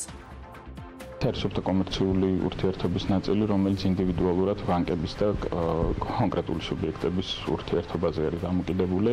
რაც შეეხება ამ აქციას, ეს არის ერთჯერადი აქცია იმ პრობლემის და იმ ვალდებულებების წინააღმდეგ, რომელიც დღეს არსებობს. როგორც უკვე გაცხადებული იყო, საკმაოდ დიდ რაოდენობაზე არის საუბარი, რაც შესაძლებელია გრძელვადიან პერიოდში გამხდარიყო სისტემური პრობლემა. ვალების გასტუმრების ინიციატივა შეაფასეს ეროვნულ ბანკშიც. ეროვნული ბანკის ვიცე-პრეზიდენტი არჩილ მესტურიშვილი ფიქრობს, რომ მსგავსი პრობლემები დღის წესრიგში სამომავლოდ აღარ დადგება, რადგანაც 1 იანვრიდან ძალაში შედის პასუხისმგებლიანი დაკრედიტების პოლიტიკა, რაც ნიშნავს, რომ ვისაც არ აქვს გადახდის შესაძლებლობა, მასზე სესხის გაცემა იქნება გართულებული. სესხის გავცემა უნდა შეაფასოს პირის გადახდის უნარიანობა და მხოლოდ ამის შემდეგ უნდა გასცეს სესხები. რაც იმას ნიშნავს, რომ მსგავსი პრობლემები, რომლის მოგვარებაც ახლა ხდება, მომავალში აღარ იქნება და ეს აღარ უნდა დადგეს. კედელსითი ესერი გადამხდელი, რა თქმა უნდა, მათთვის სესხების პროცენტი გაცილებით განსხვავებული არის და რა თქმა უნდა, ძალიან მნიშვნელოვანი არის, რომ ყველას კონდეს კარგი საკრედიტო ისტორია, ჩვენი გადახდები იყოს დროული და ეს საშუალებას გვაძლევს, რომ ჩვენი სესხების საპროცენტო განაკვეთები იყოს გაცილებით დაბალი. მთავრობის ახალი გადაწყვეტილებას გამოეხმაურა IMF-ის ფონდის მუდმივი წარმომადგენელი საქართველოში ფრანსუა პეშო ამბობს, რომ მსგავსი ნაბიჯებს ხელისუფლება სიფრთხილით უნდა მოეკიდოს. ეს შეიძლება იყოს პოზიტიური, თუმცა ქმნის მორალურ საფრთხეს. მსგავს ნაბიჯებს სიფრთხილით უნდა მოვეკიდოთ, რადგან ამან შესაძლებელია მოსახლეობაში გააჩინოს ისეთი ნაბიჯების გადადგმის სურვილი, რომელსაც სხვა შემთხვევაში, ანუ მათი ძველი ვალების გადახდა რომ მომხდარიყო მოსახლეობა მოერიდებოდა. ინიციატივა შეაფასეს ეკონომისტებმა. ზვიად ხორგუაშვილი მიიჩნევს, რომ მთავრობა არასწორ მტერს ებრძვის და რეალურ მიზეზებს არ აფასებს, რაც სამომავლო პერსპექტივაში დადებით ეფექტს ვერ მოიტანს. რეალურად მგონია, რომ არც მთავრობა ებრძვის გამოგონილ მტერს ეგრეთ წოდებული ჭარბვალიანობის სახით. რეალური მტერი არის გაჭირვება და ადამიანები სესხს იღებენ სწორედ იმიტომ, რომ უჭირთ და სხვა გზა არ აქვს. ანუ სესხი არავის არ უყურს, ბანკები არავის არ უყურს არც ერთ ქვეყანაში, მაგრამ რაც უფრო მეტად მიდრეკილები ვართ სესხისკენ, ეს ნიშნავს, რომ გაჭირვება იზრდება ქვეყანაში. სწორედ ამისკენ უნდა იყოს მიმართული ნებისმიერი ნაბიჯი და არა ერთჯერადი დახმარებისკენ. ვალების განულების პროცესი 15 დეკემბერს დაიწყება და 31 დეკემბერს დასრულდება. მადლობა თათიას მიმოხილვისათვის. საკმაოდ ბევრი კომენტარი იყო, საკმაოდ ვრცლად ვისაუბრეთ საქმის კურსის ეთერებშიც ამ თემაზე და ახლა საქმიანი დილის ეთერშიც უნდა გავაგრძელოთ. ალექსანდრე გომიაშვილს, კრედიტ ინფო საქართველოს გენერალურ დირექტორს მასპინძლობთ სტუდიაში. მოგესალმებით ბატონო ალექსანდრე, მადლობა იმისთვის, რომ ხართ ჩვენთან ერთად. თქვენ ხელმძღვანელობთ ბაზას, რომელშიც ყველა ეს სესხი არის თავმოყრილი და შავსი არ თქვა. კარგი. გაფუჭებული სესხები, ასე ვთქვათ, უიმედო სესხები. რას შეცვლის ის ინიციატივა, რომელიც გუშინ მოვისმინეთ, ინფორმით რა ინფორმაციაც ჩვენ გვაქვს, დეტალები მართალია არ ვიცით, ბევრი დეტალი გვაქვს ჯერ კიდევ გასარკვევი და როგორც ამობენ 3 დეკემბრიდან იქნება ამის შესაძლებლობა, ბევრი მიზეზი დასახელდა, მათ შორის რომ არჩევნების ნაწილში მოსყიდვათ არ ჩაითვალოს. შეცვლის თუ არა კრედიტ ინფოს ბაზაში რამეს და რას ეს ინიციატივა შესრულების შემდეგ? დიახ, მოგახსენებთ. დღევანდელი მდგომარეობით ესეთი ტიპის მომხმარებლებს უფიქსირდებათ მიმდინარე ვადაგადაცილება. ანუ ისინი არიან ეგრეთ წოდებულ დეფოლტში და მათ უჩვენთ, რომ მათ აქვს გადასახდელი თანხა. როდესაც მოხდება ამ სესხების ეგრეთ წოდებული განულება და ბანკების მხრიდან და ფონდი ქართლის მხრიდან ჩვენთან მოვა ინფორმაცია თუ რომელ სესხებს შეეხო ეს პროცესი. ვინ აღარ არის დავალიანებით წარმოდგენილი. ეს სესხები შეიცვლება ჩანაწერი მათ შესახებ და დაფიქსირდება ბაზაში როგორც განულებული. ანუ მიმდინარე ვადაგადაცილება და მიმდინარე ვალდებულება ამ პირებს არ ექნება. თუმცა აქ მე მინდა აღვნიშნო, რომ ბანკებს ექნებათ შესაძლებლობა, რომ ნახონ ისტორია ამ პირების და მათ ექნებათ შესაძლებლობა, რომ დაინახონ, რომ ამ პირს ჰქონდა თავის დროზე ვადაგადაცილება და შემდგომ ეს ჩამოეწერა. არსებობს მაინც და სავარაუდოდ შემდგომში სესხის ამ სტატუსი მიეცემა, რომ ჩამოწერილი სესხია, გაუქმებული მოთხოვნა. 5 წლის განმავლობაში ეს ჩანაწერი დარჩება თქვენთან ბაზაში. მეორეს მხრივ სარგებელი, რომელსაც ამ შემთხვევაში ჩამოწერილი სესხის პატრონი მიიღებს, არის ის, რომ შემოსავლების ლეგალურად მიღების შემთხვევაში, ან თუ მას ბანკში დაერიცხება გარკვეული თანხა, მას აღარ მოუწევს, აღარ შეეხება ეგრეთ წოდებული ჩამოჭრა, როდესაც ბანკები აღმოაჩენენ ხოლმე თავიანთ კლიენტებს. უიდარეცხვია. ნუ ორი აშკარა პლუსი თავიდან ის არის, რომ პირველ შემთხვევაში რა თქმა უნდა მას აღარ ჩამოიჭრება არანაირი თანხა ამ ვალების გამო და მეორე არის ის, რომ თქვათ იგივე 2019 წლის 1 იანვრიდან, როდესაც ახალი რეგულაციები შედის ძალაში და ბანკები და ფინანსური ინსტიტუტები ვალდებული იქნებიან, რომ შეაფასონ გადახდელონ არიანობა თითოეული კლიენტის, მათ როდესაც ამას ამ კლიენტებს შეისწავლიან, უკვე აღარ ექნებათ ეს ვალდებულება. ანუ მთელი მათი შემოსავალი უკვე შესაძლებელია, რომ ჩაითვალოს ამ მიმართულებით. ანუ როდესაც თქვენ მიმართავთ სესხის აღების მიზნით ფინანსურ ინსტიტუციას, რომ ნახავთ თქვენ შემოსავალს, ნახავს, რომ რაღაც პროცენტული მაჩვენებელი ხო არის, რის მიხედვითაც შეუძლია თქვათ დაფროზე ეგრეთ წოდებული PTI. ანუ PTI-ის მიმართებით ეს გადასახდელი აღარ ჩაითვლება, ასე რომ ეს ამ პროცესში ამდენად მნიშვნელოვანი არის პრინციპში ამაზე ეთერში შესვლის წინათ საუბრობდით, რომ მაყურებელმა და მომხმარებელმა გაიგოს, რომ ეს არის ერთჯერადი აქტი და ეს რაღაც რეგულარული ხასიათის დახმარება და ჩარევა. ეს არის ძალზე მნიშვნელოვანი, რომ ყველამ გაიგოს, რომ ეს არის ერთჯერადი აქტი, ესეთი რაღაც აღარ მოხდება. ამავე დროს ისევ და ისევ ბანკებს იმის შესაძლებლობა აქვთ, რომ ნახონ ისტორია თითოეული კლიენტის. ანუ თქვენ თუ არ იხდიდით და თქვენს მაგერად ვიღაცამ გადაიხადა, ესეც ჩანს. და შესაბამისად ბანკი, როდესაც იღებს გადაწყვეტილებას, ყველაფერს ითვალისწინებს და იმ პირს, ვინც თვითონ დაფარა თავისი დავალიანება და არ ქონდა არანაირი ვადაგადაცილებები, ეს ეგრეთ წოდებული სკორი, ანუ ქულა საკრედიტოს უფრო მაღალი ექნება და უკეთეს პირობებსაც მიიღებს და ეხლა ვისაც ჩამოაწერეს ეს ის უფრო რისკიანი, რა თქმა უნდა, ობიექტურად შეხედოთ. პირი, რომელიც თვითონ იხდის, არის უფრო ნაკლებად რისკიანი, ვისაც სხვა გადაუხდის, ის არის უფრო რისკიანი, ხო? ეგრეთ წოდებული ჭარბვალიანობის პრობლემა ბევრჯერ იყო ნახსენები, გუშინაც იყო ნახსენები ამ პროგრამის პრეზენტაციას, რომ გარკვეულწილად ჭარბვალიანობის საკითხთან დაკავშირებით ეს იქნება მოგვარების ერთ-ერთი გზა. ჯამში რა მოცულობა შეიძლება დარჩეს ჭარბვალიანი მოსახლეობის, ანუ ვისაც უჭირს საკუთარი სესხის დაფარვა, იმიტომ რომ აქ ფაქტია, რომ რაღაც კრიტერიუმებით შეირჩევიან მოვალეები, მევალეები, ასე ვთქვათ, ვისაც ჩამოეწერება, ანუ გაუნულდება სესხი. რამდენად მსხვილი რჩება ისევ მოცულობა? იცით რა შეასახმე? აქ ზუსტად რო განისაზღვროს ჭარბვალიანობა, ანუ როდესაც საქმე ეხება ჭარბვალიანობას, არის აქ ორი ცვლადი, რომელიც უნდა გაითვალისწინოს. რამდენი გაქვთ გადასახდელი და რამდენი გაქვთ შემოსავალი. სამწუხაროდ ეს ინფორმაცია ჩვენ არ გვაქვს, ანუ ჩვენ თუ არ გვაქვს ინფორმაცია შემოსავლის შესახებ, ჩვენ ვერ ვიტყვით. არის დაფუჭებული სესხების მოცულობა. აი, რაც შეეხება ეგრეთ წოდებულ ვადაგადაცებულ სესხებს, ეს საკმაოდ დიდი და მნიშვნელოვანი წილი ამ სესხებისა იქნება განულებული. ანუ მიმდინარე ვადაგადაცილება, რაოდენობა მიმდინარე ვადაგადაცებული სესხების მნიშვნელოვნად შემცირდება ამ პროგრამის შემდგომ. ფაქტი არის, რომ მიკროსაფინანსო ორგანიზაციები, უფრო მეტად ლენდერები, ონლაინ გამსესხებლები არიან და მათი კლიენტები არიან ამ სიაში მოხვედრილები, ამას ამბობდა გუშინ ფინანსთა მინისტრიც.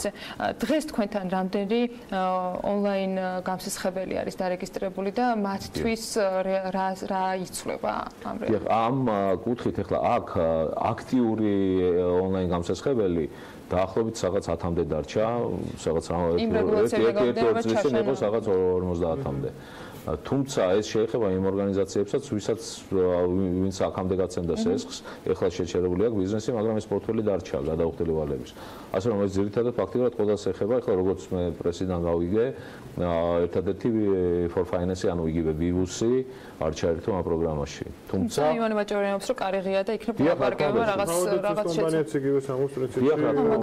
ყველაფერი არის ეხლა როდესაც ერთი მხარე რაღაცას ყიდის და მეორე ყიდულობს, ფაზზე უნდა შეთანხმდნენ და შეთანხმების საგანი არის, ასე ვთქვათ.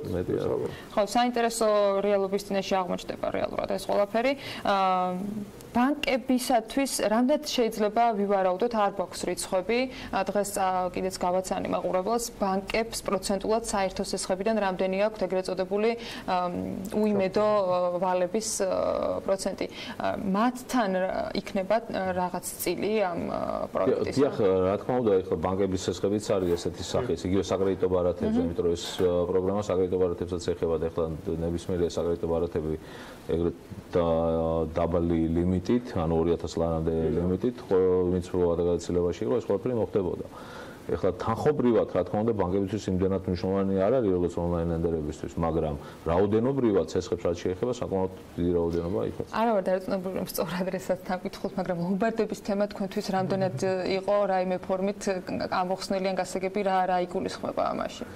ლომბარდები, არა, ლომბარდების სესხებს მეგონი არ შეეხება. იყო ნახსენები რამდენჯერმე და სწორედ ჩემთვის ცოტა აბსურდულია ხა ლომბარდთან მიმართებაში ეს როგორ უნდა იყოს. ხო, ამაზე გუნდოვანება პრინციპში ბევრიც კითხულობს და გაჟღერებული იყო. არა, მეგონი იყო რაღაც ახსნაც იყო, წავიკითხე რომ ეს რაღაც უზრუნველყოფილ სესხებს არ შეეხება და ლომბარდი თავისი არსით უზრუნველყოფილი სესხია, ასე რომ ეს მხოლოდ და არა უზრუნველყოფილი. ამ ხრივ თუ უფრო მეტი დაზუსტება იქნება და არა მხოლოდ მეგონი იყო რაღაც, მეგონი კომერსანტზე წავიკითხე, რაღაც წავიკითხე, იყო ახსნა თითოეულ პუნქტად დაკავშირებით. ფაქტია რომ ფინანსთა მინისტრმა ახსნა რამდენჯერმე ლომბარდი, მაგრამ ნუ 3 დეკემბერს უნდა დავდოთ ალბათ კიდევ უფრო მეტი ინფორმაციისათვის. გარანტია რომ არ შეეხება. ტელეფონებს არ გამოიტანენ. ყოველ შემთხვევაში ლომბარდები კრედიტის ბაზაში არ ხვდებიან და ფაქტია კრედიტიდან მოხდებიან. პირველი იანვრიდან იმედი აღარ გამეორდება, ასეთი და აღარ დაგჭირდება. მადლობა ალექსანდრე გომიაშვილს, მასპინძლობით კრედიტინფო საქართველოს გენერალურ დირექტორს საქმიანი სტუდიაში. მე მაყურებელს კიდევ ერთხელ შევახსენებ, რომ დამატებითი ინფორმაცია, ანუ უშუალოდ ინფორმაციის მოძიება 3 დეკემბრიდან იქნება ხელმისაწვდომი, როგორც გუშინ გაგვიმარტეს და რაც შეეხება განულების უკვე ამოქმედების ეტაპებს, ეს 15 დეკემბრიდან უნდა დავალდოთ და ნახოთ ჯამში რა დაჯდება მილიარდ-ნახევრიანი მოცულობის სესხების განულება. მილიონი ლარია მობილიზებული. როგორც ფონდ ქართულს ხელმძღვანელობამ გუშინ განმარტო. ნახოთ ჯამში რამდენად გამოისყიდა ფონდმა ქართულ ამ სესხების საერთო პორტფელი და რამდენ ადამიანს შეეხება. მოკლედ საინტერესო თემა არის ნამდვილად ჩვენთვის და ამას არაერთხელ კიდევ მიუბრუნდებით. მადლობა სტუმრობისათვის კიდევ ერთხელ ალექსანდრე გომიაშვილს. ამ საქმიან დილას ვასრულებთ. ხოლო ბედნიერი დღე შემიძლია გისურვოთ და რა თქმა უნდა დაელოდოთ ქალების ნარატივის ეთერს და საქმის კურსის ეთერებს. იქამდე კი დღის ამბების გამოშვება გელოდებათ Pirveli საინფორმაციო გუნდისგან.